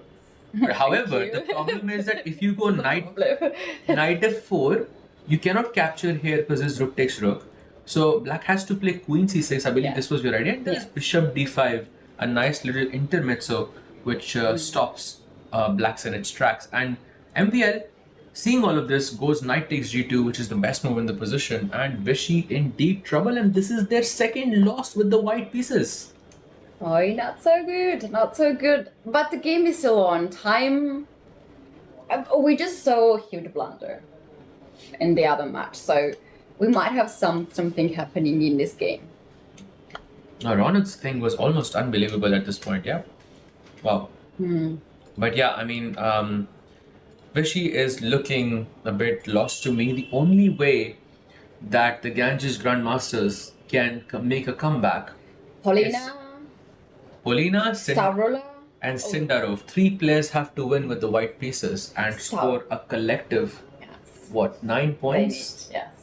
Because their opponents already have 8 points with the black pieces. Oh, what about Vincent? We forgot about Vincent. Actually, he's the one who actually has the advantage. Slight advantage. Actually, the advantage seems to have slipped away for Vincent, because he was a bit better in this position or a bit earlier, but he goes rook bc1, bishop a3, and he made actually a brilliancy with bishop d3. I love that. Because if you capture, I guess there is bishop h7 check business, and black goes h6, and then now just maybe move the rook somewhere. I mean, practically, I like Vincent's chances, but But if you move the rook somewhere, don't you lose the pawn on c3? Yes, that's a great question. And indeed, we do. But what just happened here? We jumped to the game of the Anand and MVL, and we saw that it was knight g2, correct move by MVL. Yeah. So this was the position. Maybe you have to give up the rook. Oh, sorry, exchange in this position. If I go rook cd1, no, I'm still wondering what happens after queen c3. Is there anything we're missing here? Apparently, that's a bad move. Oh, how come? You are supposed to go queen e2 Okay. and just pretend that the Nothing pawn. happened. You want to play queen. Wait, there's knight hanging on d4, but you better not capture that knight because bishop h7 check. Absolutely, That's nicely tricky. spotted. And this bishop takes h6 ideas as well in the air as well. So that is the problem in this position after bishop d3 and h6. But right now, Vincent is thinking and is about 4.5 minutes down in comparison to his opponent. And let's not forget, he has no increment for the next 15 moves. Oh, that's not much of a time. That's not much of a time. Tricky position. He has to make decision now. Either move the rook, and he just did rook to d1. It's a correct move. Yes. On the screen, we still have the footage of Anand against Will. This is the icon board. Yeah, I mean, maybe we can switch to that board as well to see Yes. how it's going. But looks like Vishy is in deep trouble here. Knight g2 and knight h4 was played by MVL, and now he's just spoiled for choices. You can go queen h3, you can go knight f3, you can go bishop f3. You can just capture a pawn with whatever you want, and you're just going to be winning. Absolutely, and I think all these moves are just perfectly fine. Another sort of concerning thing here is that Vishy is down by 6 minutes. Yeah. Vincent is down by 4.5 minutes. So it's two boards with the white pieces who are currently down on the clock, which I think is a huge problem. But yeah, after rook e3, now MVL is the one taking a quick. Oh, this is a moment you Think. enjoy. You have 10 minutes, you have perfect position, and why not to enjoy every second of it and double check all the lines. Knight takes f3, gives a check. You don't want to take this knight, obviously, and give up your exchange. You have to move the king. You don't want to move the king on g2 or h1. Just step on the light squares, and this bishop will be actually just attacking. He's just losing It's the queen. Too Have to go much. there. Knight d4 check is there, knight e1 check is there. If you put the king on f1, there is queen takes h3 with a check. So queen f2 only. Oh, he goes rook f3. He's. Oh, what is his idea with this? Maybe rook I think maybe because he's out of ideas, he has to play this. Yeah, because He has what to else? play. Look at this. No, he has some ideas. Bishop takes f7, Ooh, attacking the rook and the pawn on g6. If you take this bishop back, what happens? Is Can I- that If I go here, king takes f7, rook f1, rook f1. e4, knight e4? Ooh, you're very sharp today. Okay, wait, rook f1, e4, knight. Apparently, I'm still winning. With I black didn't believe it, but apparently I am. I think there's queen f5 or something. Queen f5, and I think I just attack this and I get away from the pin, and I think this is GG. Oh, by the way, he goes king f7 as well. I think we are going to go into that line. That was the practical chance, only practical chance here for Anand. Yeah, by the way, people asking what's the time control. The time control is 20 plus 0. But after move 40, there's going to be a 2-second increment for both players. Right now, we're at move 34. This is a fantastic time control because chess without increment is always fun, but there is also need in some positions to have some increment. So I think that it's a very good balance. Yeah, for E4 sure. is on the board, and you don't have much of the choices. You have to take this, and we have a hand. She resigns, and with Vishy that, 64 is his jersey number. well, I mean, it's fitting, no? It's almost I fitting. love it. But yes, with that loss, looks like Upgrad Mumbai Masters have won their second game with the black pieces, and which is huge because now they are in lead with 8 points, and all the other boards still going on. Let's quickly take a look at Vincent versus Wesley because look at this. Whoa. Knight sacrifice? Wait, this match is not over. We thought it was over, but Vincent says no.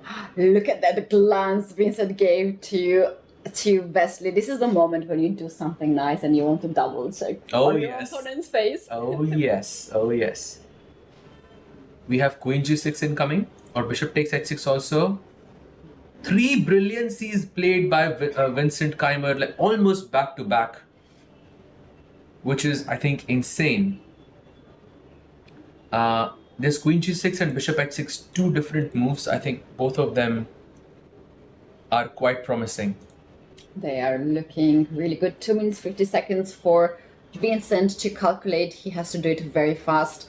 Wesley pretends that it's not even his board. Look at him, he's just looking to the other side, checking other games. So players have the access to check what's happening to the other boards. They need to know. It's a team competition. They need to know what is happening on the other boards. So they have the big screen there, so they can see. So how do you think Wesley's feeling? I mean, he knows probably his position is bad, but he sees that one guy has won with the black pieces, and okay, the icon board also just won with the black pieces. Yeah, Okay, maybe he would feels a bit better, yeah, after that. You don't want to be the player who is the reason why the team lost. Of course, of course. So, of course, it's not a great. Is there Vishy sitting there? Oh yes, that is Vishy. Vishy is. I love this. This is something new, actually. Last 2 seasons, the players were having the separate rooms, players' room, and it was divided into 2 parts, and they were hanging out there. This time, it is like in football, right? They have these players there sitting and watching the Yeah, he's just there, and just telling his teammates, this is it. This is the last opportunity. I'm also. He's very nervous. Look at his. He's biting the nails. He's very nervous. It must be a nerve-wracking thing, no? Because 2 losses with the white pieces for any team, I think, is quite brutal to endure. However, on the bright side, Vincent is winning. Sindarov is much better against Mamedyarov, and then Shuvalova is also much better against Humpy as well. Yeah. So if they 3 win and Stavrula just holds the position down, Yes. then Ganges Grandmasters can still win the match. Yeah, that's the plan. That is what's going now in the mind of Vishy, and you have just to wait and trust in your teammates. There he Bishop goes. takes on h6. This is the move. Bishop takes h6 has been played. I think there is a slight delay Yeah, on just a the. slight delay, but who could see that on the screen? I'm curious what he played as his previous move, because we could show that to the chat as well. I believe he went king f8 or something and bishop h6 was taken.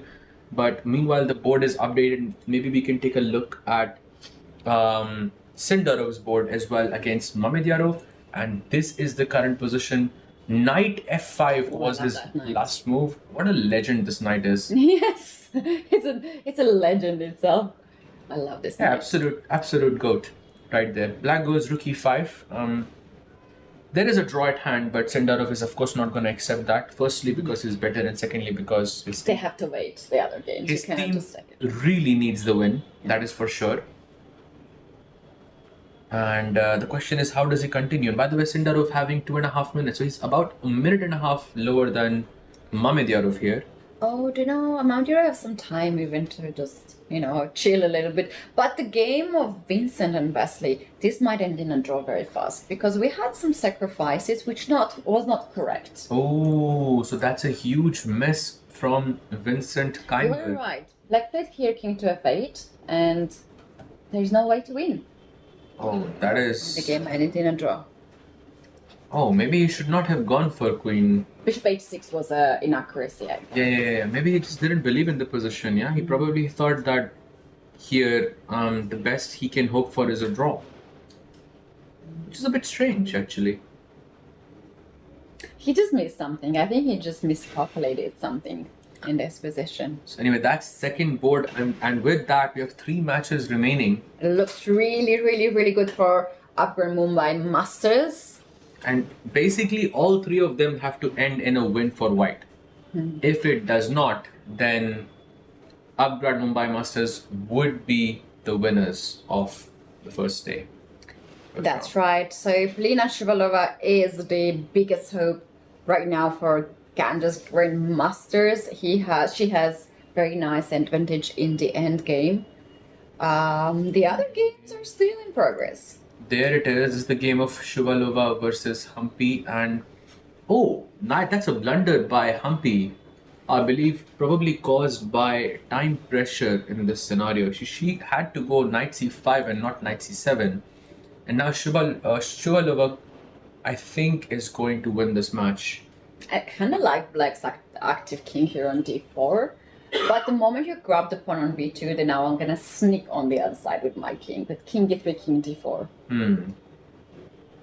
Right, so maybe Shuvalova can just wait for the king to go to c4, b3 and b2, and white can just chop off this pawn on f5 and run with the king to the h6 pawn. Yep, that's exactly what she's going for. That's the plan. And I think this should be winning. 14 seconds for Humpy, that's not much of a time. They have reached the 40 moves, it's move 51 already, but 2 seconds not too much, especially in the bad position.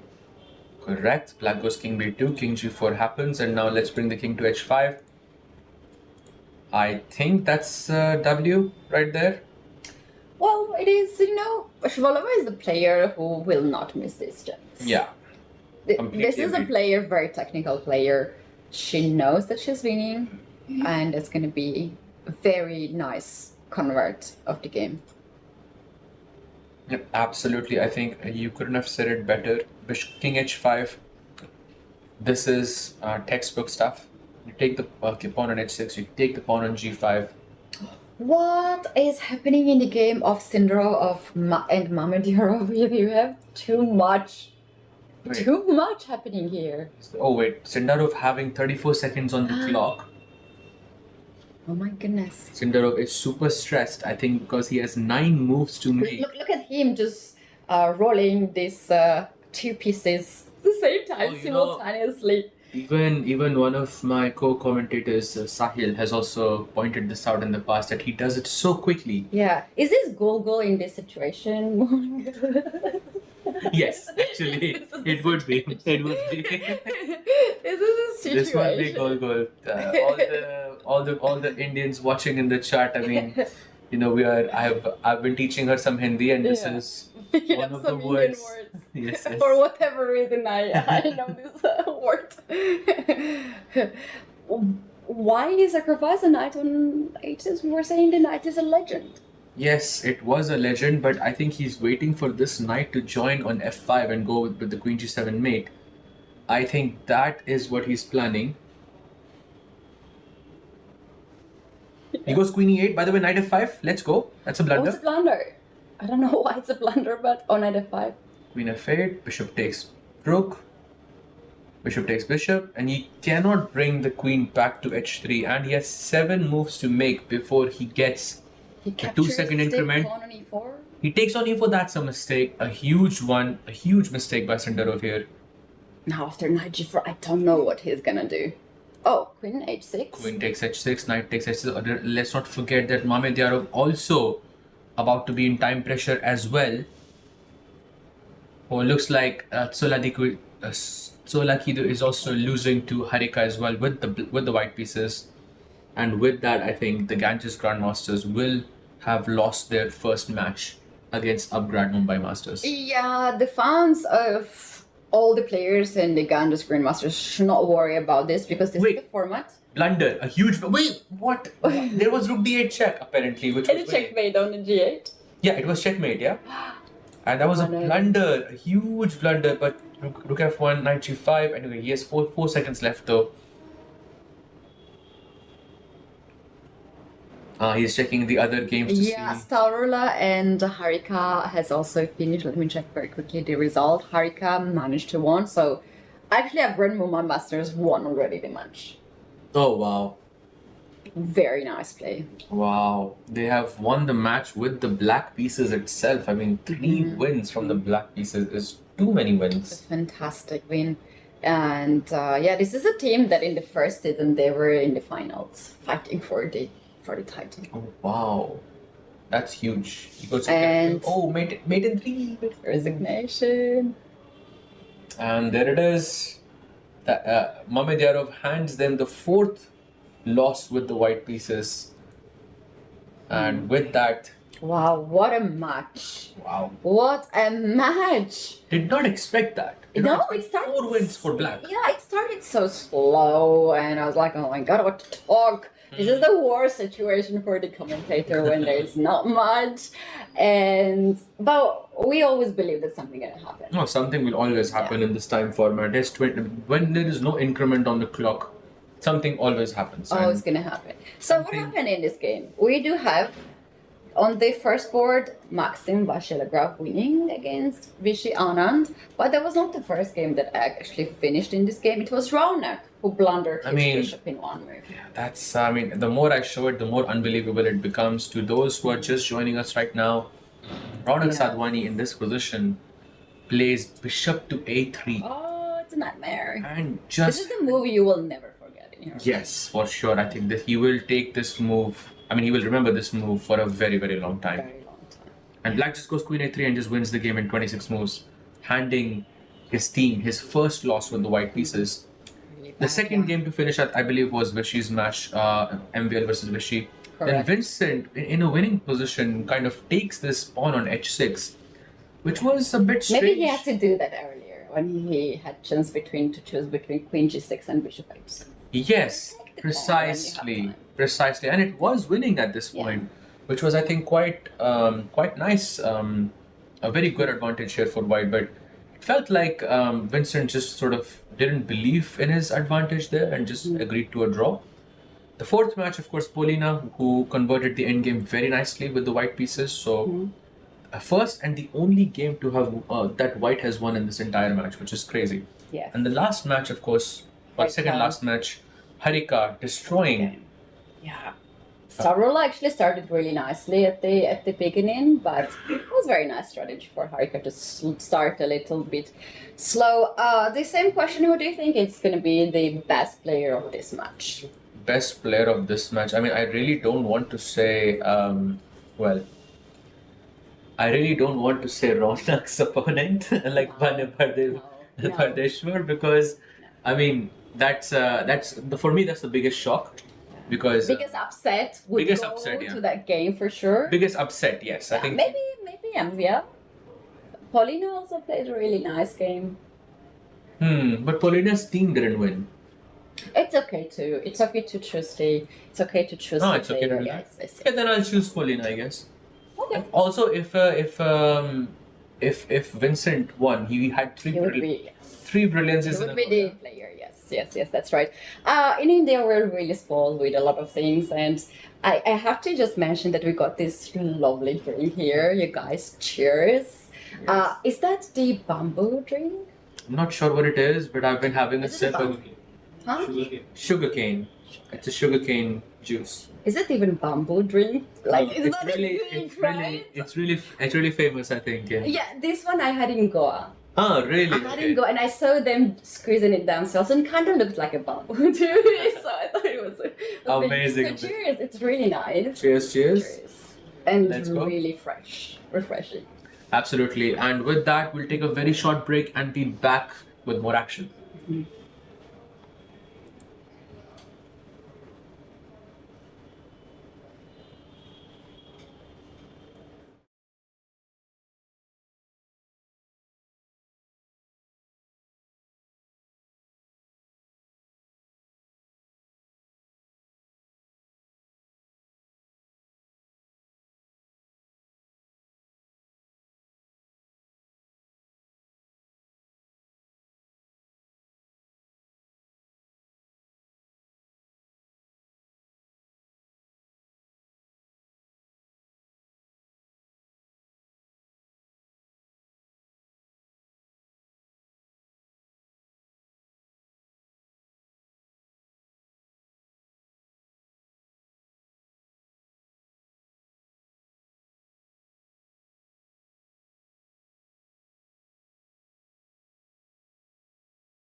Bharat का अपना solar, Navita solar, India's finest module manufacturer. We bring the power behind every winning move. Mumba, new champions of season 2015. Table tennis season 6 winner, Mumba TT.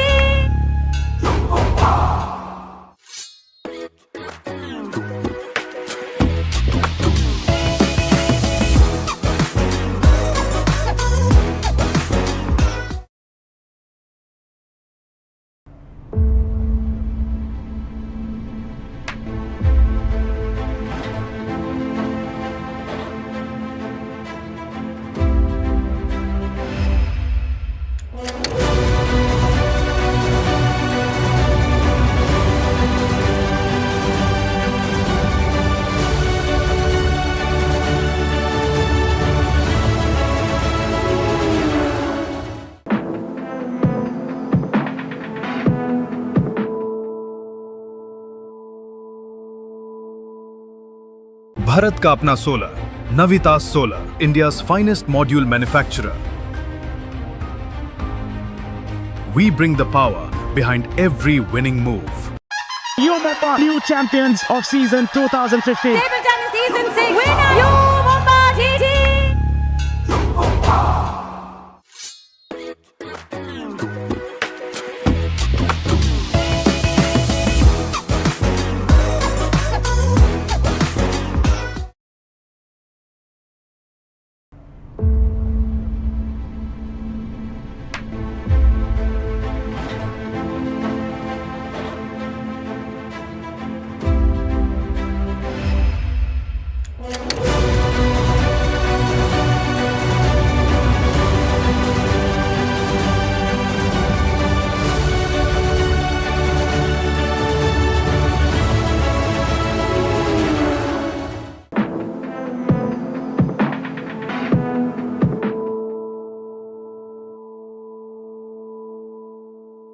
Bharat का अपना solar, Navita solar, India's finest module manufacturer.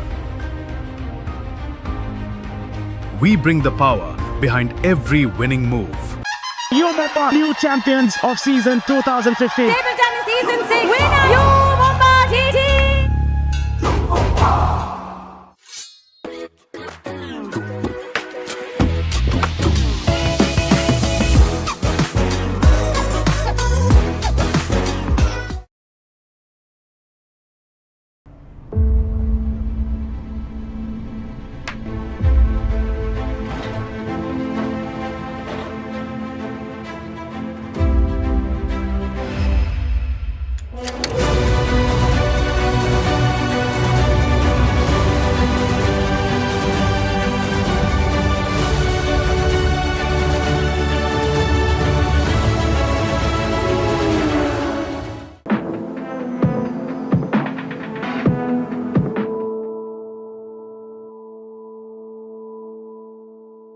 Bharat का अपना solar, Navita solar, India's finest module manufacturer.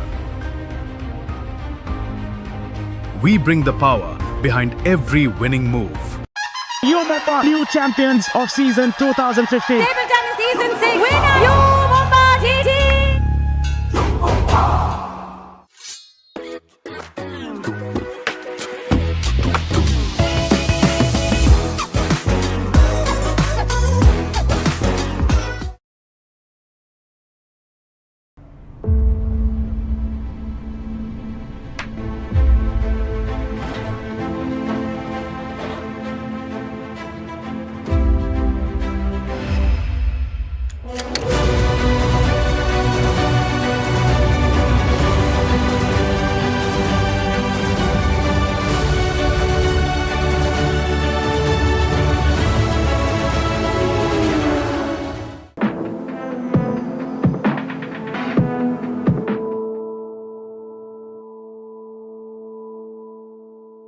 Bharat का अपना solar, Navita solar, India's finest module manufacturer.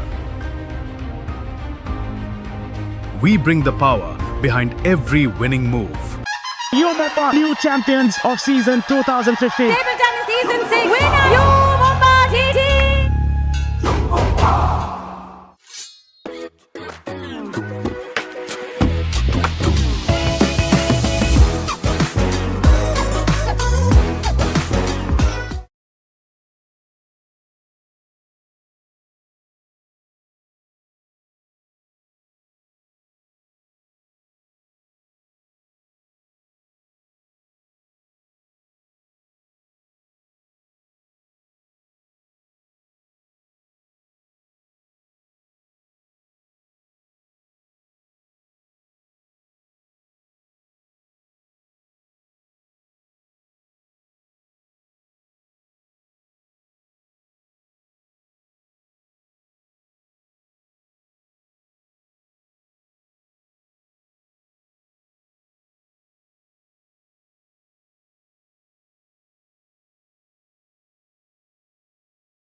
Come on, guys, hurry up. अरे सुन ना, एक break ले लेते हैं. Guys, I'm telling you, तुम लोगों को सही से ट्रैकिंग नहीं आता. But that's okay, you can learn. Bro इसका ढक्कन देना. ये रेड वाला है, सही वाला देना. अबे ढक्कन. पहले तो सही पानी पीना.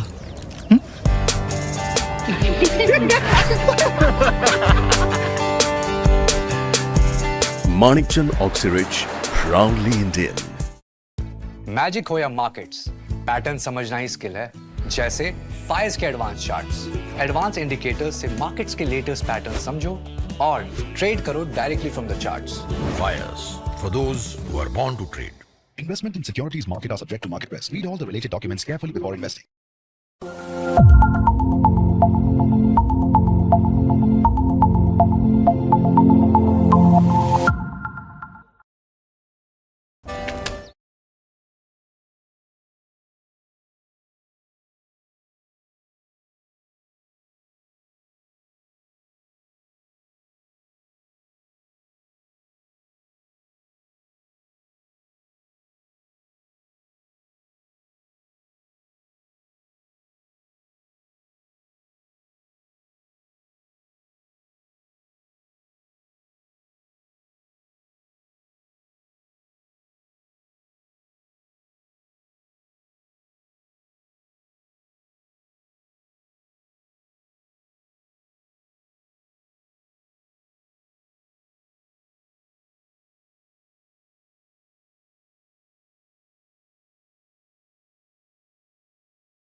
And welcome back everyone for the final round of today's match. This one is going to be between the American Fire Gambits versus the PBG Alaskan Knights.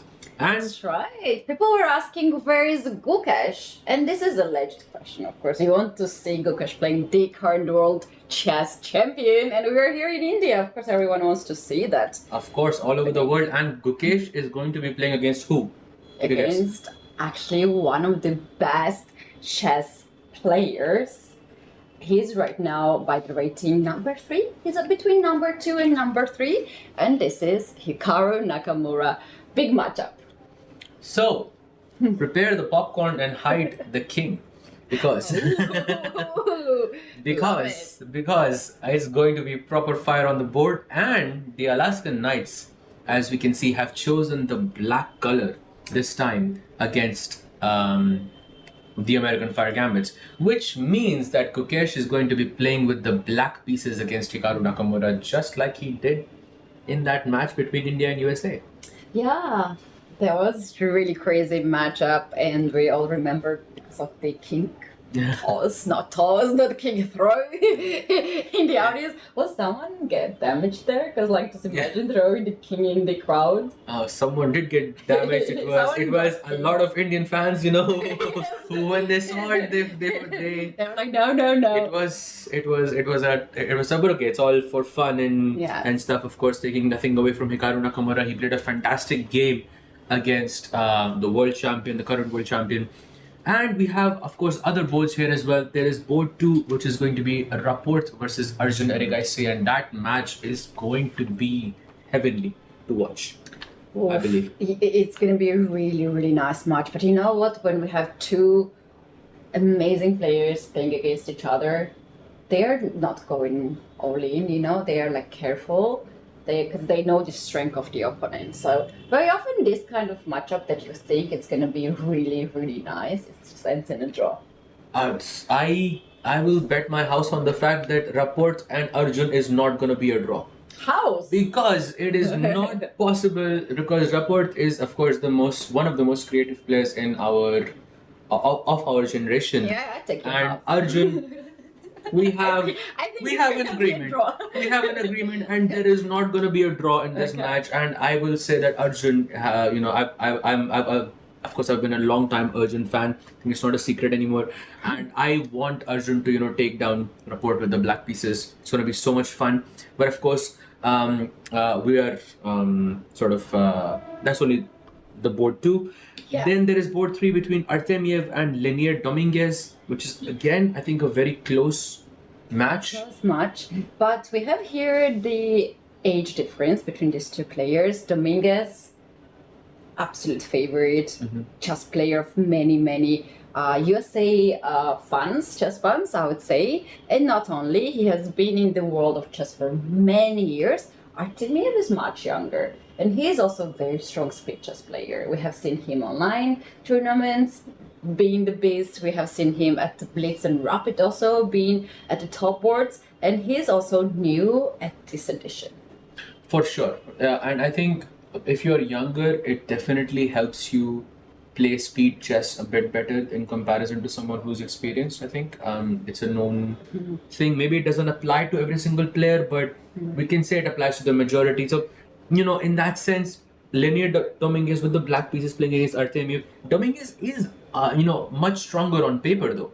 I think Dominguez's peak was what, 2750? Yes. Very, very, very strong player. I can just very quickly check. I'm pretty sure like his peak was maybe even higher than that, like 2770. I wouldn't be surprised if his peak was lower than that. But in that sense, I mean, for sure his peak his peak was 20.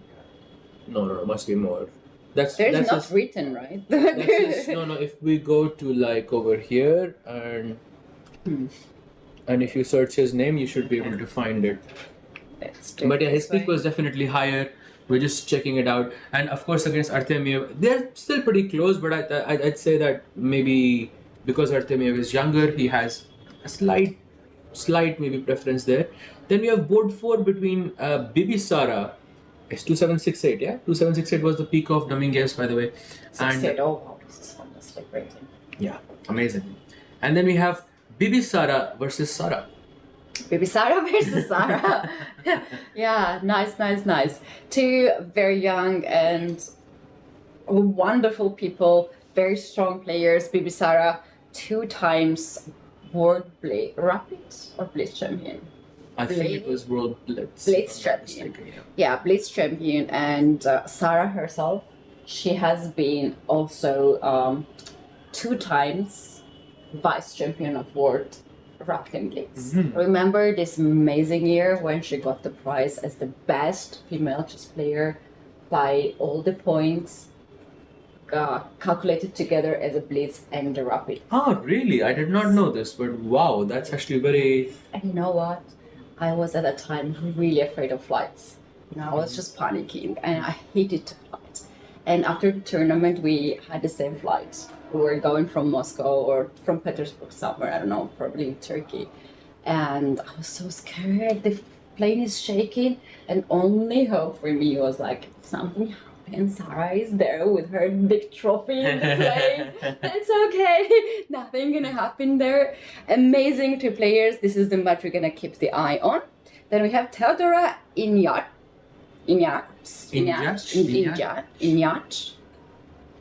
Someone knows how to pronounce her name. Theodora Inyat, I think, is correct. And then she plays against Katrina Lagno. Again, two very, very strong chess players. Theodora, of course, the current women's European champion, if I'm not mistaken. I believe she lost the first match. She was winning, but she lost the first match. She blundered like a mate in 3, mate in 4, something like that. And then she went on to win the match. Well, sorry, win the entire event by some 10 Oh 11, yes, she won something all crazy. the games. She lost the first game and Yes. then she won all the games. Something crazy like that, and it was, I think, a treat Yeah, to watch. she went crazy. Yeah. This is what happened to her. Like, I was really thinking something went crazy to her.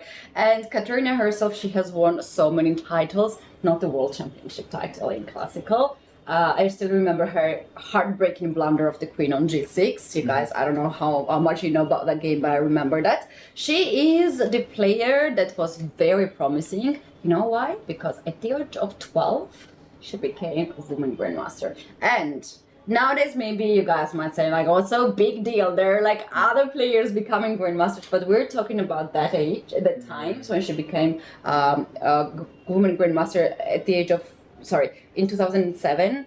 There was a big thing at that time. Of course. That was a huge thing.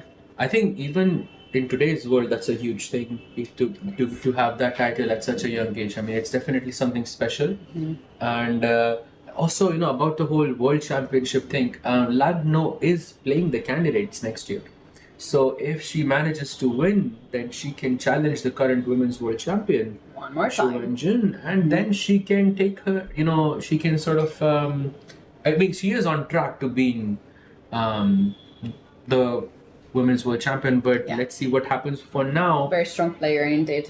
These are the 5 matches, and there's one more between Volozar Murdin and Murzin. Volozar Murdin. Wait, am I saying this right? I don't think I'm saying this right. Versus, Stop it! You know, the whole time, just so everyone Stop knows, it. just so everyone knows, the whole time I was correcting Katie. Yes.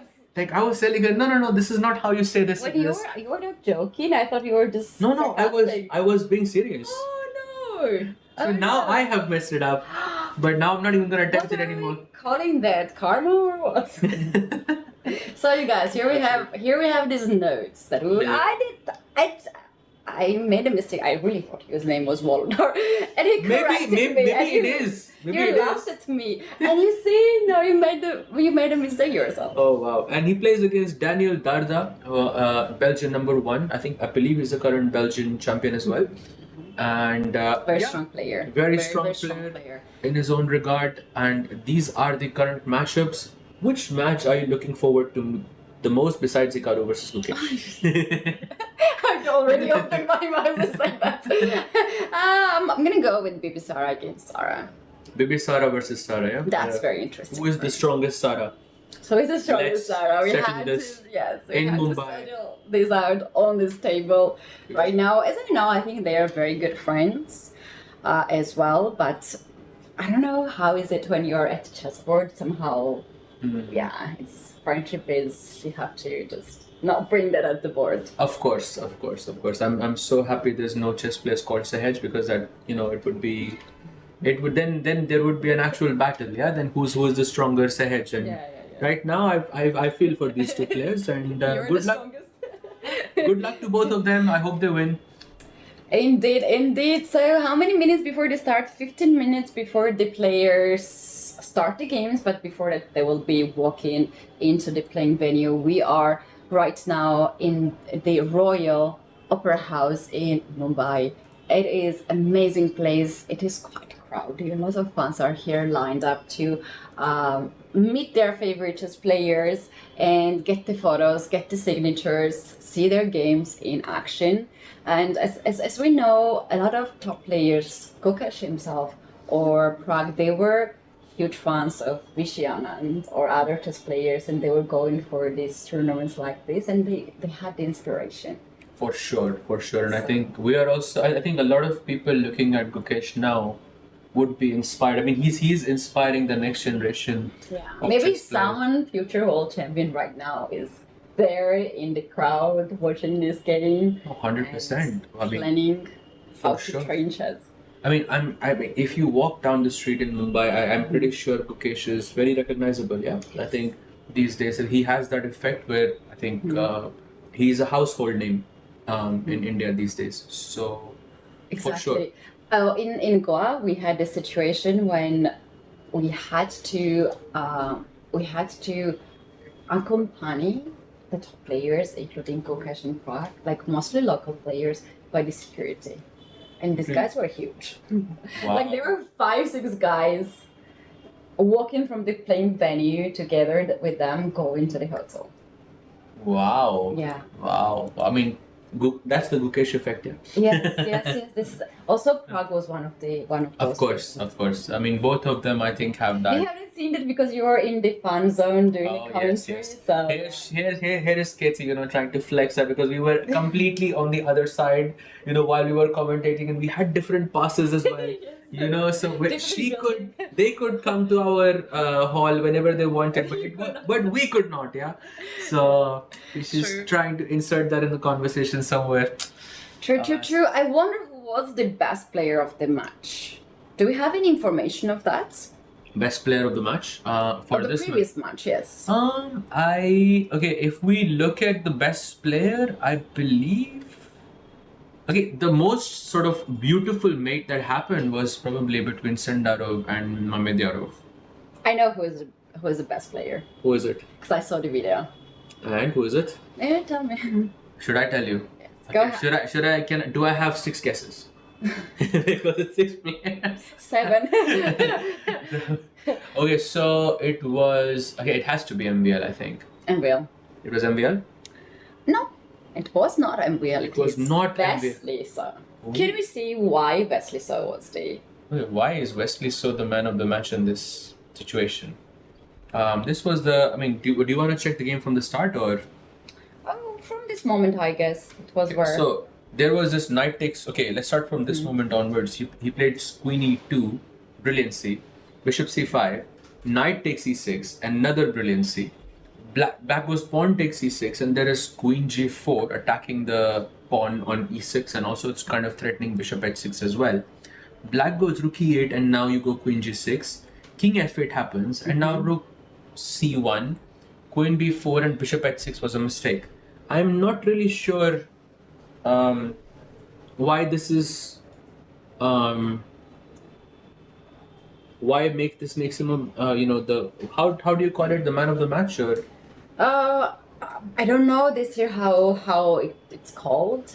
I think it's man of the match or Man of something. the match, okay. Something like that. I'm just assuming that I don't have the 100% information. I just text in our group so we can get the information later on. But usually we have the interview with a player who is the man of the match. Yeah, for sure. I mean, we can see the interview being held at this point. And there it is. I think we have the matches beginning very soon. Oh wait, I think Sara is playing against Teodora Inyach. So slight change here, because looks like we're not gonna be having the match of who is the stronger Sara anymore. I think they're also choosing. I really wonder if the teams can mix the players after they know the color. No, for sure not, no? Or they can, you think? Oh, maybe the second and the third board can be changed. Because they don't know the pairings. At least they have to have this chance to change not the first board, the icon players they can change, but I think they might have this chance to change the players. Maybe possible, for sure. But yeah, as far as we can see, Sara is playing against, Sara Khadim that is, she's playing against Teodora Inyach, the current European Women's Champion. Yeah, you know what I like about GCL? That every year they're trying to change something from the previous year experience. You know, last year there was no time increment. We had this crazy game of Vidic against Abdusatrov. It went really, really wild. And this year they just decided maybe they can have 2 seconds increment of 40 moves. So every year there is something, and this is how you see development of the tournament. You know, it's not just one rule that they are following. They're creating their own rules, and I love this. That's actually a nice point that you have mentioned here. And by the way, we do have updates, but we are having multiple boards here. I believe this is the match that everybody is. Okay, we have 2 Hikaru Nakamura against 2 Gukesh. Very good, thank you very much. That's really nice. In case anyone is wondering which color they're playing from, it's both actually. I'm just kidding. I think we heard the video where they were saying they're playing with the black pieces. Alaskan Knights, their coach Abhijit Kunte has chosen the black color.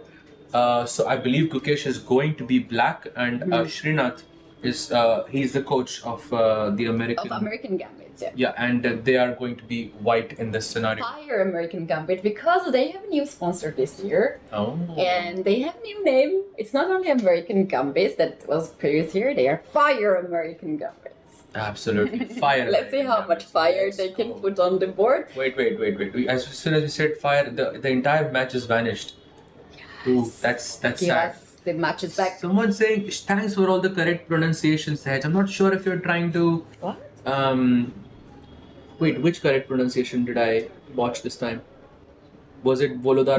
Volodar Mursin. Yes, that is correct. Okay, guys, we have some time to chat with you. So I think 9 minutes more before the start. So let us know what you're curious about. We have all the information you want to know. So ask us the questions in the chat.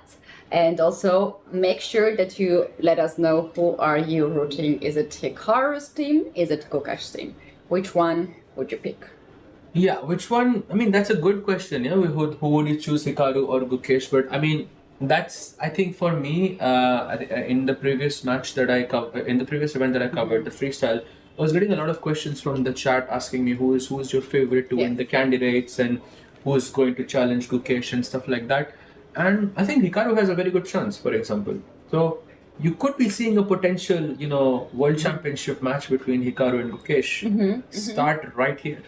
Start right here, right now. Why not? Why not? Very interesting matchup indeed. Hikaru is the best of rapid chess and blitz chess. Gukesh is the world champion. So interesting. Okay, so I think now we have the correct matches. Let's do a roundup of this one more time. We have Hikaru versus Gukesh. We got this right. Then we have Artemiev versus Arjun. A little sort of sad about this because I would have loved to see Rapport versus Arjun. No house. Rapport versus Arjun would have been, I think. No house betting anymore. Oh yeah. I'll still take the same odds with Arjun. This match not being a draw. There is no way Arjun will not be a draw. Arjun is going to win. But I'm being a bit biased here, but I think Arjun is a very aggressive player, and this kind of format really suits him well. So I think he's going to come up with something crazy. Then we have Rapport versus Linear, and then we have Bibisara versus Lagno, and then we have Theodora Inyach versus Sara. So 2 matches we were looking forward to the most. Who's the strongest, Sara? And of course, Hikaru versus Gukesh. And then we have... And also I think the project board is also very interesting. You never know what these guys are capable to do. We have Mursin here, the current world blitz champion. Rapid. Blitz was a share, no? They shared the title, no? Rapid champion. Rapid champion, yes. And Daniel Darda is very, very, very creative chess player, and in Europe is one of the top players. Oh yeah, for sure. Daniel Darda, I think 2650 or so on paper, very, very strong. Of course, Mursin is as well a super strong player in his own regard. I think more or less the match is pretty evenly matched. The only match I think where the American Gambits have a slight sort of advantage, or the American Fire Gambits, that the slight advantage is the match between Hikaru and Gukesh, I feel. Simply because I think they're playing with the white pieces, and Hikaru is a stronger, fast player in comparison to the world champion. What are your thoughts on that? I think I agree with that. I think I really agree with that. But like the moment we can speculate a lot of things, right? Before the game starts. And the moment game starts, we have just to follow the moves because if it's your day, it can be just your day. And anything else will not just matter. So who's your favorite? Just trying to escape.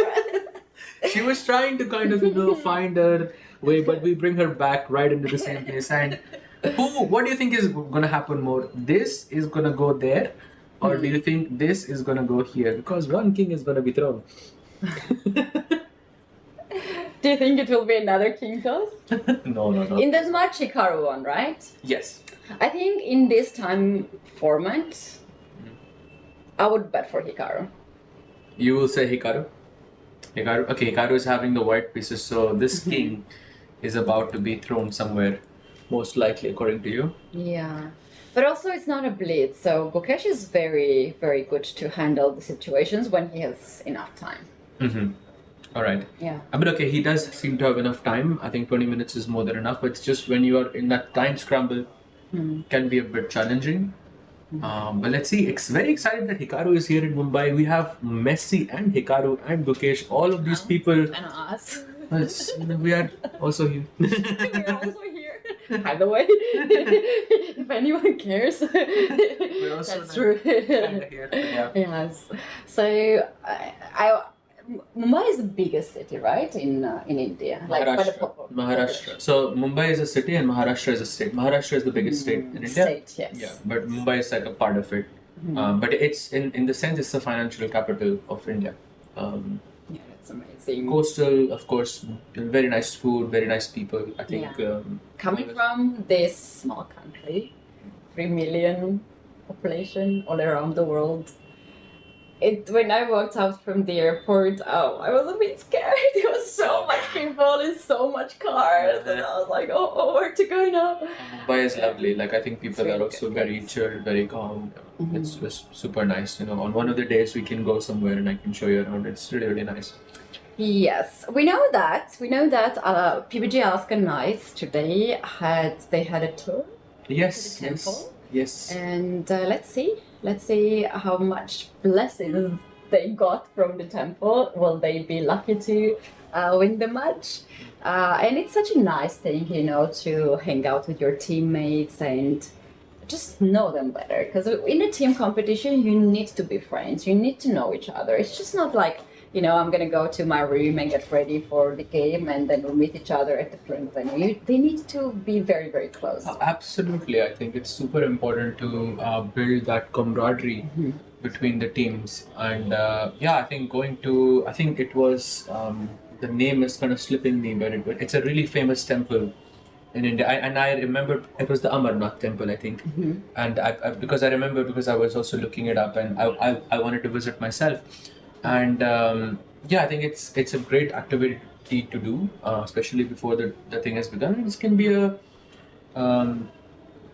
quite. And also Gukesh was there. We saw the photos. Gukesh was there too. As a current world champion, he's missing a lot of actions lately because you just mentioned that he's very popular and it's not so easy to move around. I'm sure that when they visited the temple or when they were going around, he was getting recognized everywhere. For sure. Did you just heard some screaming up from outside? I heard it. They are announcing the players. Oh yeah. And we have some of the... Probably they just announced Gukesh's name and he just sat on the board and people are just cheering for him. Going crazy. Probably that's the case. Kings. It's about the king. That's the case indeed. And we don't have that footage, unfortunately. But trust, guys, all the players are right now at the venue and they are getting ready.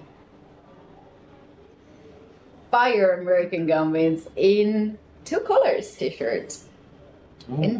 In purple and pink. And we have PBG Alaskan Knights in green/blue colors. Absolutely, and we should have liftoff very, very soon. It is 8 p.m. There we go. Let's begin the matches. Hikaru versus Gukesh. we have a special guest. We're gonna have the first ceremonial move from our guest, some handshakes. It is fantastic to have the sponsors or people who love to make the moves. Why Hikaru is laughing?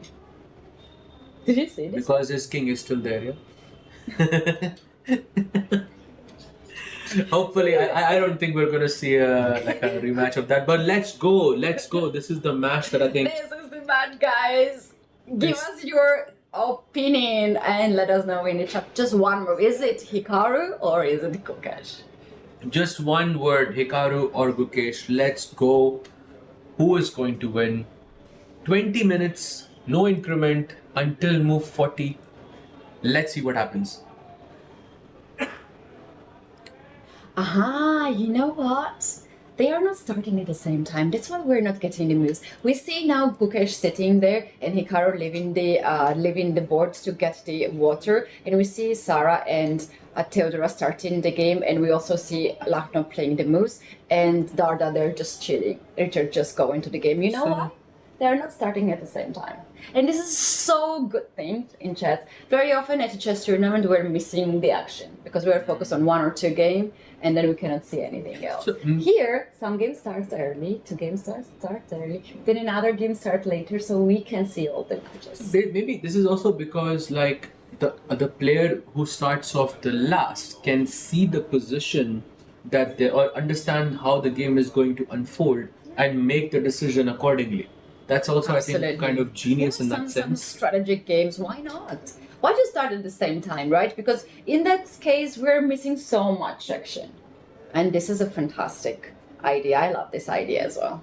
Absolutely, and there it is. It is Theodora in judge versus Sarah Khadim. It's Catalan so far, and she has retreated the queen back to c2, and Sarah is now thinking. I believe all the games have started except for Hikaru and Murzin.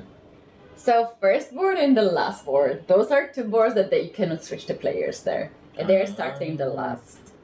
There's some interesting Very nice. insights there coming in. Black, Sarah plays c5 in this position. I think quite typical in such situations. Let's do a quick roundup of all the games and then we can focus on one, which is going to be Hikaru and Gukesh, obviously.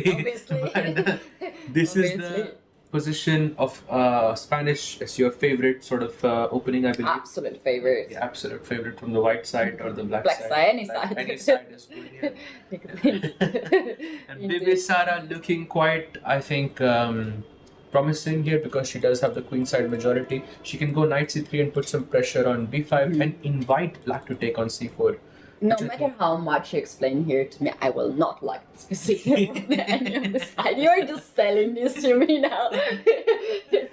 It's like you caught on pretty quick there. So Let's move. we'll move on to Rapport versus Linear. Because Rapport's first move was a bit interesting. Yeah, he started with g3, black goes c5, white goes bishop g2, knight c6 happens, and white goes e4, g6, and this is the current position. What is going on? Is it like some Sicilian? Yeah, it turned to be a Sicilian, close Sicilian type of position where you will just... you have some options here for white. Maybe you're gonna develop this knight on f3 and then castle and start to do some things, or you just play f4. I love this move. This is so Richard move, you know? Yeah. It is so Richard move. Is this one also the golden pawn? It is, but it's fine to use this one because this is when you're trying to attack. When you try to attack, you can touch the golden pawn, but when you use it for strategic purposes, it's not good. It's not me, by the way. It comes from my coach. I'm sure you know him. Evgeny Vladimirov from Kazakhstan. He used to say it a lot during our camps in like many years ago. So it just stuck with me since then. Okay. But yeah, that's f4. a good idea actually. And knight f3 played by Rapport, and Rapport is out for blood. I feel he's going to attack on the king side as soon as he castles on the short side. He's just waiting for it. And there will be possibility for white to bring the pawn on g4, maybe with the help of h3 later on. That's going to be a lot of fireworks on this board. Indeed, can we go around and see the next match? For sure. I'm just trying to see if the match has begun, and it has. Hello, sir. Ooh. Hello. It We is. have very interesting setup. How we reach this position? It was e4, c5, so Sicilian, e6, he goes g3, d5, takes, bishop g2 happens, and black goes knight to c6. So far, I think we're in mainstream theory. White goes short castle, black goes knight f6. Now we break the center with d4, and Gukesh goes bishop to e7. So right now, I'm not sure if we are still out of the woods. If I check the opening tree, there's still about 100 games played in this position, with dc5 being the main choice. What do you reckon? Has your prediction changed, or do you think Hikaru is still looking quite good here? I'm looking at the statistics between these two players. They have played few classical games, which makes sense. There is a huge age gap between these two players, right? It's not the same generation. And then I'm looking the games of Rapid and Blitz, and here we don't have that much of decisive results. We have a lot of draws here. So I'm going towards a draw on this board. You're going towards a draw? Yeah. No draw. No. We want the king. It doesn't the matter king. who's king. We want some king. Yeah, one king at least we want. But yeah, I think How would you say no in Indian way? How like in every nahi. Nahi means no. Nahi. Yeah. He goes bishop e7, d takes c5, and knight c3 happens. So he puts pressure on the d5 pawn, and now bishop g5 incoming. I'm sure both of the players want to score a win here, yeah, because Hikaru is in the candidates. He's going to. He has a very good chance of winning the candidates, and of course, after what happened last time, Gukesh also would be, I think, in a very. Yeah, you know what? Like being a world champion, it's a lot of pressure on Gukesh, and I have a feeling that everyone wants to use this moment, against him. Kind of have this kind of opinion. Weight of the crown, indeed, Yes. and that can be heavy, for sure, for the world champion over here, as he plays d4, attacking the knight on c3, and inviting Hikaru to go knight e4. After which he's just going to go bishop e7, and most likely Katie's prediction might come true here, because we might be looking at a draw here. Yeah, it looks really solid for me for black. This position, we know that the isolated pawn is not that weak these days. Crazy. So this is the position, I think, going a bit slow from Hikaru's side. Also, loving the fact that Gukesh has 19.5 minutes in this position, which means for 10 moves, Gukesh has spent 33 seconds. He's very comfortable. That says it, yeah. That's 3.3 seconds. How that's making so fast always. That's. Maybe he's still in preparation, or but that's really Has quick. to be in preparation, yeah, because there is no increment. He's not getting any extra time. Yeah. And look at him taking his opponent's time. Like he's thinking on his opponent's time. He can take his opponent's time, obviously, but this is very good strategy what he's doing for this time format. Absolutely. I think this is very, very good. I'm liking Gukesh's chances here. I think we might be seeing a draw, but let's see how this game unfolds. And as we do that, let's switch to rapport versus linear, because this is another very interesting match where White had moved the golden pawn as well as the g pawn as well, and he refuses to castle. Rapport says, "What is castling? Why should I castle?" Why to castle when you can have a rook on h file? Maybe you will need this rook in the attack. What do you think? He will keep this rook here, king here, maybe on f1? Maybe on f2 or f1 Maybe, or something, and you just push the pawn all the way, h4, h5, h6, and so on. And Yeah, in this case, when one side attacks on the king side, let's say, and the king is in the center, for black it will be strategically very nice to attack in the center, right? To open up the center. absolutely. And I think we don't have the camera feed for this match. Maybe for today. Oh, we do have it. We do actually. That's great. If we can, that's great. Black goes queen b6. So after queen b6, he is maybe saying you cannot castle here anymore because I have some c4 check business, and that could be dangerous. So instead, white can maybe, instead of going short castle, just go for something like g5 and just carry the attack. Let's go h4, h5 and just go for the win. That's a very rapport thing to do. And he goes bishop e3. A rapport thing to do. Oh, I know one of my favorite games in chess, I think, was Rapport versus Tari. Aryan Tari. It wasn't, some big event. I think it was 2016, 2017 or something. And he found this idea of king goes to d2 and queen goes to h1. And I watched it live. I was absolutely shook, and I was a fan ever since. I remember the idea.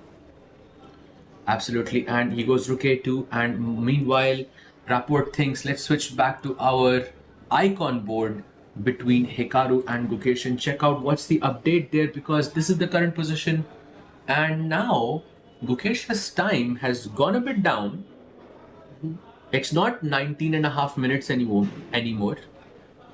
And is Gukesh in trouble? That's my question, because there is this knight versus bishop kind of difference, and you have the pawn on d4. So maybe I have some long-term pressure here. Well, the thing is that black has here a pair of bishop advantage. So if I were here, if I was Gukesh, I would just play bishop e7. There is not much of tactics here at the board. Is Hikaru just chilling? Look at his posture. Bishop e7, as predicted by you. White goes knight to d3, and I'm actually going to change my prediction here, and I think maybe Hikaru does have a chance here to go for the win. I think there's more chances for him because you have this pawn on d4, which is weak for sure, and there is knight versus bishop. Let's go queen f3. Okay. What are you going to do? You can't take here for sure, no? Why? You want to take? What do you think? So Bishop queen f5 f3? has been played. That's a good point. Bishop e4, queen e4, and you're worse here actually. Bishop f6 back? Bishop f6, I put my rook like here, I put the rook on e1, I push h4, and I just relax. Slow game, yeah. Slow indeed. He goes rook e1, he's not provoking him to take on e4. Someone says, looks a bit like King's Indian attack. I think you're talking about the other game. And a bit, yes. Oh, I got the joke. King's Indian attack is talking about the king throw. Most likely. That's very clever. It's very chat is... King's Indian. That's very, very clever chat. It just occurred to me. And you said it in a very nonchalant way as well. It's very funny. Black goes queen b6, and now maybe some pressure on the b2 pawn. You don't really need to defend it because our knight is doing a wonderful job. Knight is doing all the job here. And what should we do? I really like the move queen f3 to provoke this bishop to take on e4. If he wants to take it, I think I'm good. But if bishop goes back on g6, then knight f4 is not possible.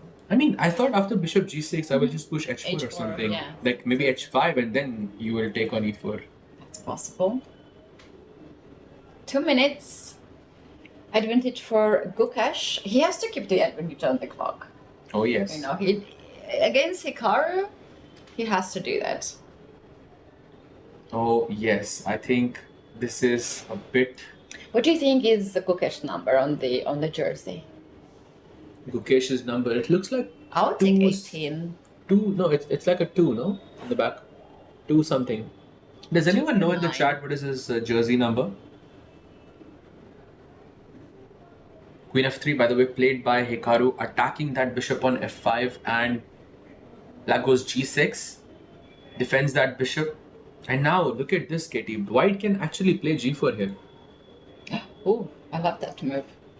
Looks so scary because once Forcing black to take the knight, If Yes. you don't take knight, if you go back, then g5 and knight gets on f6. Ooh, and then knight f6 also incoming. I'm sorry, but this looks very, very scary to me. For Gukesh, But I mean. g6 is kind of provocation here. He wants white to play g4. He has something prepared in this position. Otherwise, why would you play here g6? I mean, if you don't play bishop g6. The thing is that if you don't play g4, can black not play h5? But I thought that's the point. And very soon your queen can be in some. It's not getting trapped, but it can be in some trouble for sure. A3 is such a waiting move. Okay. A5? A5. Oh, by the way, G4 is giving a very big advantage to Hikaru. To all the people watching this, who are you rooting for? Is it Hikaru or is it Gukesh or is it a draw? If you could just put your answers in the chat with Yeah, at the beginning when we asked this question, I saw a lot of Hikaru and few Hikaru. Gukesh. Yes. So let's do one more round. I'm gonna be paying attention more. Has the thing like changed? You know, once the game just started. Yeah. But it's still not so clear, you know? We need more things to happen to understand who is better. There's also some h4, h5 ideas which I quite like, and queen h6 as well. Wow, there's a lot of... See, 2 Hikaru so far, 3 Hikaru, 4 Hikaru, no Gukesh. It's a lot of Hikarus right there. 5 Hikaru, 6 Hikaru. That's a lot of Hikarus. Clearly, I think the chat... 1 Gukesh. Yep, just 1 Gukesh and most of them are just Hikarus, yeah? Okay. They're now switching this up. Okay, I think most of the people think it's Hikaru. But there's always this but in these matches, you know? You never know what's gonna happen. For sure, no idea. And white does have the option of playing G4, which looks super scary for Gukesh. He goes Rook AC8, developing his Rook. And now maybe Queen h6 can be interesting. Maybe G4 can be interesting. Hikaru does neither. He goes Rook e2. You are attacking my pawn on c2. I will defend my pawn on c2. Sorry, just And Gukesh fans just came in. They're like Gukesh. Like, we have like 10 Gukesh in a row. Yes, guys, this is what we're looking for here. I think they just heard us when we were saying. What's happening? They heard us that. And Hikaru people again texting Hikaru. You guys are awesome. Crazy.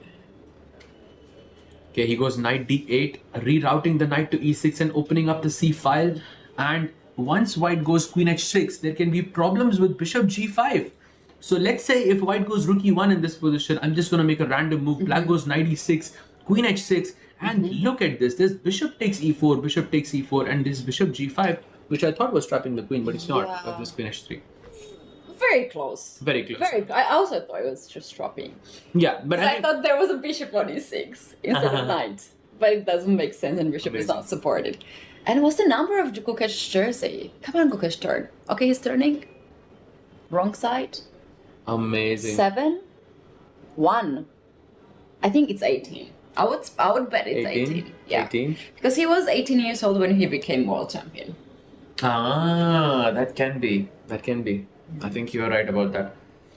And Hikaru has 1. Because Or 2 maybe. because Or there maybe is because he threw 1 king. I'm just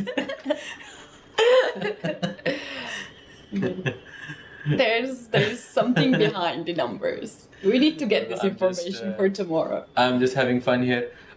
So after knight d8, Hikaru seems to be having a decent thought here because he's probably considering those ideas with knight e6 and so on. And while Hikaru thinks, just taking a quick look at other boards to see what is the match situation looking like, I think we should stay with this game because this is a very, very big matchup. There's Artemio versus Arjun. In that, it looks very equalish, but Arjun seems to have a very slight pull there. In Rapport versus Dominguez, Rapport is attacking, but he's objectively worse. In Bibisaro versus Lagno, it's equal. In Teodora Injudge versus Sara, Teodora Injudge seems to have a slight advantage. And Volodar Murzin also seems to have a slight advantage against Daniel Darda. So overall, I believe American Fire Gambits, It's better at this point. they are doing better. Yes, they have a better chance. Yeah, this is a team that actually also created documentary from the previous season in London, and they are taking things very seriously. Oh, absolutely. He goes queen d2, and apparently that's an inaccuracy. Queen d2? That's it. Whoa, okay, now the games are heating And up. Black's next move is so obvious, right? Bishop to g4. This is such a classical move. So Gukesh move to provocate Black's pawn f3 to cover the bishop, to block the bishop, to weaken e3 square. Oh, Come absolutely. on, Gukesh. And you look can at do this. it. Here, This- Hikaru face. This actually explains the concept of the golden pawn really well, because black goes bishop g4, provokes f3, and puts the bishop back to f5, and is even willing to give up a move just so that the pawn can go from f2 to f3. And this is What did he sorry, play? I just had to plug the golden pawn one more time. You know, Oh no. He played rook to c7. still better. I think still not really. He wants to get another rook f8 to c8 to attack on c2, because this pawn is a backward pawn, right? And Yes. bishop g4 is still there. Yes, bishop g4 still there, still very much possible. Wait, can Gukesh win this? Maybe. Can Gukesh Maybe win now the this? king will jar been throwing now. We wanna see that. Let's go. Okay, black. I think his plan is quite simple to go rook c8. I think that's very simple. If I go queen h6 as well, there's just rook c8. I can just ignore this queen on h6. It's not really going to change. You know what Hikaru is doing right now? For sure he spotted bishop g4. For sure he knows that this is the move he doesn't want to see. And only move to avoid that is h3, right? But then rook c8 comes, and then you have another problem on c2 square. So either he just pretends that nothing happened before and carries on, or he guards g4 square. That is a tough situation to be in for Hikaru, because if you see bishop g4, you're not going to be happy with the outcome over here. So the best move here is indeed to play knight to f4. Okay. That's the only move that kind of keeps things balanced, and maybe Hikaru Tries to change some of the pieces, because I kind of have a feeling that white pieces are well placed, but they are just not having enough space. Do you know why? Because of the pawn on d4. It takes so much space from the pieces, right? you don't have the option of rook e3 and The stuff like knight that. is also limited to get back on c3, and black's pieces are happier in here. Oh yes, I think you are absolutely right. Space is a big issue, and maybe this is why knight f4 is a good move, because you want to trade off pieces and make some more space for your pieces. Hikaru is spending some time, down to 8 minutes against 13 minutes. But you know, Hikaru has this kind of magical power. He can play also the worst position and make some traps. I think one of the best defenders in the world for me, maybe the best defender in the world for me, Hikaru, Yeah. for sure. So I think even in a worse position, you cannot. You can just relax and just Yeah. say that I'm gonna win. You have to At just some point, he's do gonna the switch job. on and just start. By the way, we are very close to seeing a result in one of the matches between see Teodora Inyach and Sara Khadim. Sara seems to be completely lost because she has blundered, I believe, no. an exchange. Just gonna take a very quick look here. We don't have to change the camera or anything, but this is the current position. We can see her in the back as well. That's And she blundered knight b7 in this position and allowed black to recapture with bishop g2. And basically she's just an exchange down here, and yeah, I think this might She has to carry on still. She Yeah. has to play for the team, and you know what? Petrosian was doing this daily basis, just giving up the exchange. Oh yeah, for sure. I think this is looking really sad for Sara. So I believe this is good news for the American Gambits. They might score their first 3 points very soon. I'm just saying it off the fact that Sara doesn't have any counterplay here. No compensation, nothing. She has to wait.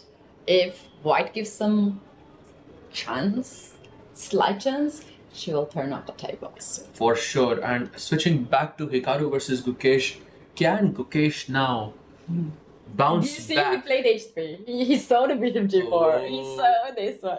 Katie making the right predictions here with queen with h3 defending against bishop g4. But now the question is, how does Gukesh break through here? All the pieces are very happy, right? All of them are just located so nicely. But there is no this punchline here, right? For black. Maybe h5, h4. Oh yes, h5, h4 looks quite interesting. Gukesh goes for h5 move, and now Shall we get back with the camera to Gukesh and Hikaru? there it is. Rook d2 played by Hikaru.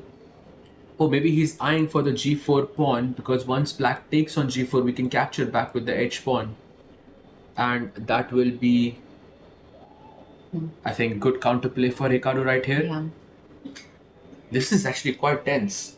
It's And very having tense. this match in the first day itself is This is just the huge. first day, right? Yeah, it's what a treat actually. Oh yeah, you know, like this kind of tournament, the format of this tournament is very interesting because the teams who has lost their match today, they have still very good chance to come back. Oh, Because okay. of these scoring points. 4 points is a lot. But you don't want to start off the day by, Obviously, yeah, exactly, it's because easy, yeah. you lose your momentum, makes you feel, that you're not there, and then you have to carry on for the next 10 days. And I'm sure as a chess player like yourself, a very strong one, you can kind of relate in this sense that it's very Yeah. important to start off strong. Yeah, you need to you want to feel that this is my moment and I'm in a good shape. For sure. And H4 has happened, I don't know, Gukesh is playing like me. no, I think he's I playing. don't know if it's a good idea, is it good? I mean, I think it's good. I think it's very good. But the thing is that he's not afraid of the idea of g4, because you see, Hikaru moved his rook from e2 to play g4, and Gukesh is inviting him to play I'm gonna play g4. that. I'm gonna give up my bishop and I'm gonna have the opposite color bishop, and maybe your king is weaker here because you pushed this g4 pawn. And in this position, I will not be surprised if black somehow tries to rotate the pieces and get this bishop on h2 b8 diagonal. What do you think about that? h2 b8 diagonal. So we want the queen on d6 and we want the Bishop on bishop somehow d8. on c7. If that happens, I mean, Hikaru is in deep trouble for sure. By the way, that's how white queen d6 is one of the best moves here for Gukesh. He's playing amazingly so far, the world champion. And I love how he's playing. He's very active. yes. He's not defensive. He's going for it. He's like, I'm the man from this country and I'm the world Yep. champion. And It's this is the his- way how I'm gonna greet you. Absolutely, absolutely. He is ahead on time, he's ahead on the position, playing super active, super alert. Loving this from Gukesh. Yeah. And all this happened because Hikaru played one inaccurate move. Right? Oh. One passive move. Just one. And yeah, it gave a slight chance to Gukesh. I mean, the accuracy on the board is 96.4 for Hikaru and 97.9, so almost 98 for Gukesh. So, Just like my average game on chess.com. Amazing. Leads. Gukesh has some advantages for sure, and he plays bishop to g5, attacking. Ooh, that's a slight inaccuracy. White goes rook e2, and now only one move for Gukesh to keep things balanced, which is king g7. Otherwise, Gukesh is worse again. Ooh, but you know what? Bishop g6 is a threat, right? And why we play king g7? Because you want to take with the king? Yeah, probably. The king. The king. He Oh, wants yeah. Yes. King Gukesh is has a to big move deal. his king so that it doesn't. Yeah, meanwhile, I think the game has ended on the following yes. board. Yes, I believe it is the match between Teodora Inyach and Sara Khadim that ends with a win for Teodora Inyach. That means the American Fire Fire, Gambits are ahead with 3 points with 5 games still remaining. Switching back to Hikaru versus Gukesh. It's now an opposite colored bishop endgame, and the game is on. Okay, now I can safely say that here Hikaru is playing for 2 results. Yeah. Exactly. Black has also just, you know why this is in my opinion? Because white has control over open e-file. And the rooks on c-file are not doing much of the job at this point.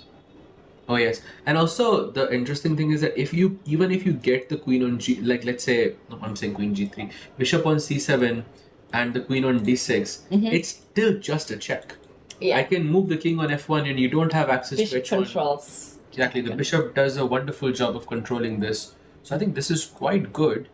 He goes queen d3, and someone is saying Arjun has made a draw. Is that true? Yes, actually, that is true. Arjun, Erigaisi, and Artemiev have ended in a draw. So that's the second match being finished. Did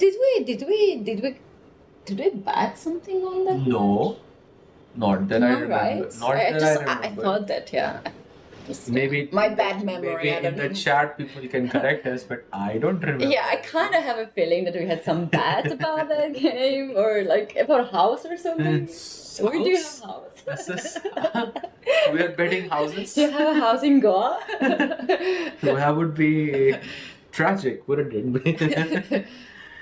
So So 2 games down, 4 to go. 2 games down, And you guys, this is the last match of a round. This is last. I want to have more matches because it has been so much fun to commentate on those games. for sure. And look at this, Rookie 6 is incoming. What? Yes, What is that? it's possible. Like if you take, let's say, if I go A4 here, yes. can I have Rookie 6? Please give me Rookie 6, Rookie 6, Rookie 6, Rookie 6. Oh, it's actually working, yeah. And if you take then Rookie 6 and you're attacking the queen and the pawn on G6. This is so Beautiful. smart. Queen G6, Rook G6. This just goes So to show smart. the power of the opposite colored bishop. And Gukesh is very clever. He sees the threat of Rook E6 and he uses prophylaxis against it. So now Rook E6 is not working because I can go Queen G5 and I can defend the pawn on G6 itself. Hikaru is calculating that, I think. Look at his face. He likes to show a lot of emotions. He likes to, make these face impressions. Oh yes, I mean in about 10 He's a moves or showman. so, he is going to show a lot of emotions Yeah. because he has 4 minutes left and both players are going to be under a lot of time pressure. Exactly 10 moves to be played. The position is not so easy. For sure not. For sure not. Not easy for anyone here, especially for, I think, okay, for both players it's the same, but Hikaru, I think, more or less playing for 2 results. But if he wants to play for a win, it's not easy, for sure. Yeah, and also PBG Alaskan Knights has to score back a point because on the board for Sarahadem lost the match against Theodora Inyach. Yes, that Rook was... D1? Sorry. Rook D1, very nice move. I think threatening to take on D4, and you have to also be a bit careful because once you take the pawn on D4, black can capture on C2 as well. So that So I would way... just move the bishop away, like... Ooh, clever, not to clever. have. So if I move the bishop somewhere, let's say... There's not much squares, it's only G5 and H6. There's D6 as well. But it stands on a D file. So now that you've told me about this whole Queen F4 idea, I just want to give a check. See, he goes Bishop E5 because he wants Queen F4 and he wants to give a check here. Bishop D6 now? Can we go Bishop D6? I think Bishop D6 is quite interesting. Can you explain what happens after Bishop D6, Queen D4? Bishop D6, Queen D4? I was just planning to take on C2 and not... Right away, without trading the queens. I didn't... I mean, that's what I thought, yeah. Because B7 pawn is also hanging. B2 pawn is also hanging, and we might have a lot of changes of the pieces. Interesting. Interesting, very interesting. So Queen E4 is the move. That's what Hikaru has gone for, and Gukesh has to respond with either Rook E7, Bishop D6, or Rook E8. I mean, he has to defend the bishop. He also has to keep an eye on the E5 pawn. The other game has also finished. I see Katarina Lochner just getting her stuff from the board. What was the result? Yeah, she drew against Bibisara Asabayeva. So that's another draw for the Alaskan Knights, the PBG Alaskan Knights, which means they are, the opportunities for them to score back. They need one win with the black pieces, and that win is not happening on any board. There is Daniel Darda, who most likely, he's definitely in a worse position. Also, another opposite colored bishop endgame. Then there is Lanier, who might have a chance against Rapport because Rapport went all out in the opening.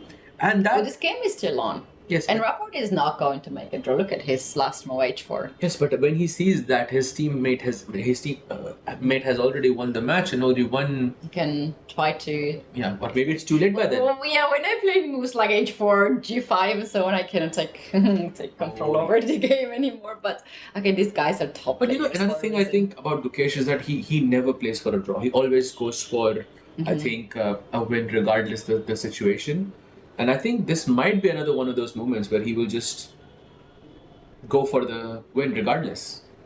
Yes, that's why we are here. We want to have the results, decisive results, now draws. Thank you very much. Yes, completely agreed. We do not want another draw here. Queen f3 has been played, offering a queen trade. If black goes queen d6, perhaps, that's also possible. Is queen d6 possible or no? Queen d6. Yeah, queen d6 because I'm denying the queen trade, and once you go bishop takes b7, there's rook b8. So let's have it up on the board. There's queen d6, bishop b7, and rook b8. And if you go bishop to d5 or move the bishop anywhere, I can go rook takes b2, and I can continue the game. Yeah, it's good. Rook on the second rank, not so bad. But what Gukesh should not do there is queen moving too far from the bishop, because then we might have some tactic with rook e5 and queen f7. So he has to watch out for this. Queen b6, that's actually a great point. If you go queen b6, for example, you're opening yourself up to this rook takes e5 business, and rook takes e5 and queen takes f7. And even though white is not winning here, this is very unpleasant to play this kind of positions with the king so exposed. King exposed and no increment. So those two are not a good combination. And we know where the king goes usually, so he has to be careful with his king. Yep, Gukesh has to be careful with his king. With his king. Hikaru is waiting. Gukesh goes rook c7. So does very solid move. I like this move. Just making sure that b7 pawn is not gonna hang in any of the line. Rook on c7 will not hang. So he's just, trying to defend all the possible tactics. Absolutely. And after rook c7, now if Hikaru wants to just go for a draw, he can. He can bank on the fact that Rapport is not going to lose his match. Besides Rapport, I think it is not possible for anybody else, because everybody else is doing quite, I think, well. Either slightly better or just completely equal. And Theodora in Dutch has done the job. You know what? I think for Hikaru, we can carry on as much as long as other games can just, finish and then. Oh, what happened? What happened there? Talking Drawfer? What was that? Is he asking if I can offer a draw? Because in some tournaments they can't offer a draw. And Gukesh wants a draw, I guess, yeah. Oh, Give me your hand, I want a handshake. You did. Oh, wow. Give me a draw. And that's it. Hikaru. I think they're talking about bishop g4 ideas. Yeah. Bishop g4 was better for Gukesh a bit earlier, but the match ends in a draw. We're not that surprised, I think, with the result, but I think still with that, American Gambits are one step closer to finishing it off. Yeah, we were saying that Hikaru is obviously the favorite because he's a speed demon, but Gukesh is very solid. And this is 20 minutes, it's not 3 minutes plus 2. For sure, and that leaves out just one game between Rapport and Lanier. By the way, the match between Volodar Murzin and Daniel Darda has also ended in a draw, leaving just one game. So, just to not overcomplicate it for the viewers here, if Black wins this, their team wins the match. PBG Alaskan Knights. If Black does not win this, then American Gambits end up winning this match. So Black is the one under pressure. Black is the one who has to deliver. Must-win situation, yeah. Whether he can is the question. He knows about that. He's aware of that fact. We have a lot of people on the stage. We have photographers, we have the arbiters, we have the players. We can also be there at this point. Yeah, let's just go and start watching the game, because this is super important. He gives a check. King goes to f8. Super important match, I think, for day one. I think the biggest match of day one so far, because the stakes are so high. Queen f1, mate in one threatened. Mate in one, never a bad idea. Oh, absolutely. And wait, what? I think Queen? Bishop e8 to defend the pawn on f7, and he brings the knight back to f5. Did you see what that knight move, how he made it? Was it like karate or something? Oh yeah, absolutely. I think... What was that? I think Rapport is trying to put Lanier in some time scramble, because, by the way, both players have reached move 40. That means Lanier is going to get two extra seconds with each move. That's great news for the PBG Alaskan Knights. But will it be enough? That is a very good question. Still, game is on. It's not that the game is so hopeless here for Black. It's just a draw. He can still play on a lot of pieces. 1 minute on the clock, 1 minute advantage. It's not very helpful for Dominguez. Okay, Black goes bishop to d7. You can just wait. He goes queen h3. That's a mistake. Lanier can take advantage with queen d1 check, which he has gone knight h4. Wait, oh, wait, queen h4 and bishop f5. Definitely has some chances here. I think that's a good move. I like that move. Queen h3 is a sell. Pin the knight on f5. Very weird move. Yeah. For sure. Report just has to hold this. If he is able to hold it, his team, the American Gambits, will win the match. What was the move? Queen h4 has happened. Bishop f5 is on the board. There's a bit of delay on the digital board. Let's actually have it on the board there. Yes. Queen h4, bishop f5. What did he play Bishop now? f2. Bishop to f2 has been played. That's a mistake, by the way. Queen d1 check gives Black a pretty sizable advantage here. He goes bishop to g6, I believe. That's right, bishop g6. And queen to g4, controlling d1 square. There's no more check on d1. Absolutely. By the way, queen g4, the game has been updated on our end as well. Queen g4 threatened a mate in 1 with queen c8. Nice. He's always going mate in 1, right? Wait. Is that loss of time? No. 6 seconds for Linear. g8. But like after checking queen h3, this is... Oh no, you're losing the pawn on e4. You cannot do that. Oh yeah, you lose the pawn. So if you give a check and you bring the check here again, you can just capture it and take on e4. Very difficult. But he cannot give a check anymore. He has to play queen f3. Richard is looking for the other boards. He wants to make sure that draw is enough for his team to win. It is enough, Richard. There is no way he can win, for sure. 30 seconds. Queen Goes f3. queen f3. Dominguez has to make it a move. 5 seconds. Queen b2 and queen e3. 5 seconds for Linear again. Oh, no. Check. King h2. Queen b2. Oh, is that a repetition? Linear also looking away. He knows he cannot take a draw. He plays for the win. This is pure cinema right here. Come on. The last match of day 1 of the Global Chess League, and one player needs a draw and the other needs a win. You cannot make this up. No. King g2, and now Black goes queen b2 again. King g1, another draw offer. What? It's What? Is it a draw? King... What? King h2? You did not even repeat it, the moves. That's a draw offer. Wait, what? Who is playing? I'm confused. Who is playing here? I think King g2 was the performed repetition. Maybe I'm wrong. King g1 now. Queen a1, is it? Oh, wow. And there it is. I believe that is a draw. That means the final match has... We had actually all the draws, 5 draws, and 1 decisive result, right? Yes, that is correct. So Hikaru has drawn against Gukesh. Artemiev draws to Arjun. Rapport draws against Linear Dominguez Perez. Bibisara draws against Katrina.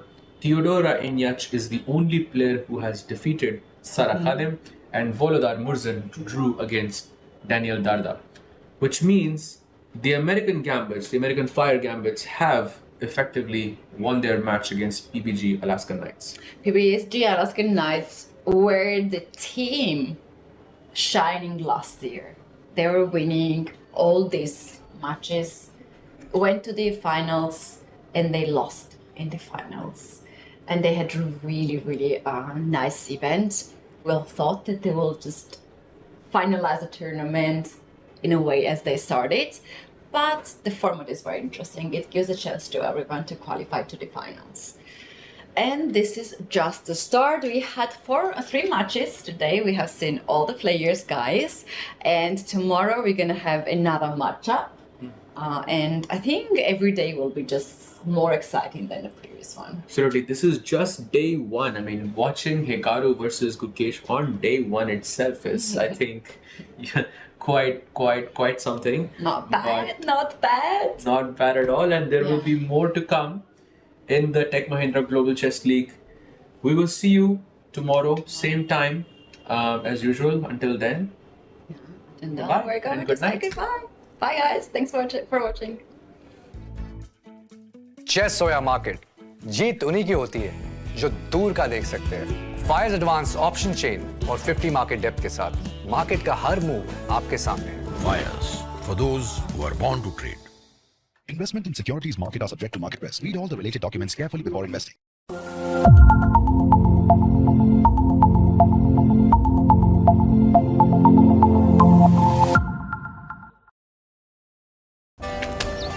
Come on guys, hurry up. अरे सुन ना, एक break ले लेते हैं। Guys, I'm telling you, तुम लोगों को सही से ट्रैकिंग नहीं आता। But that's okay, you can learn. Bro, इसका ढक्कन देना। तो ये रेड वाला है, सही वाला देना। अबे ढक्कन, पहले तो सही पानी पीना।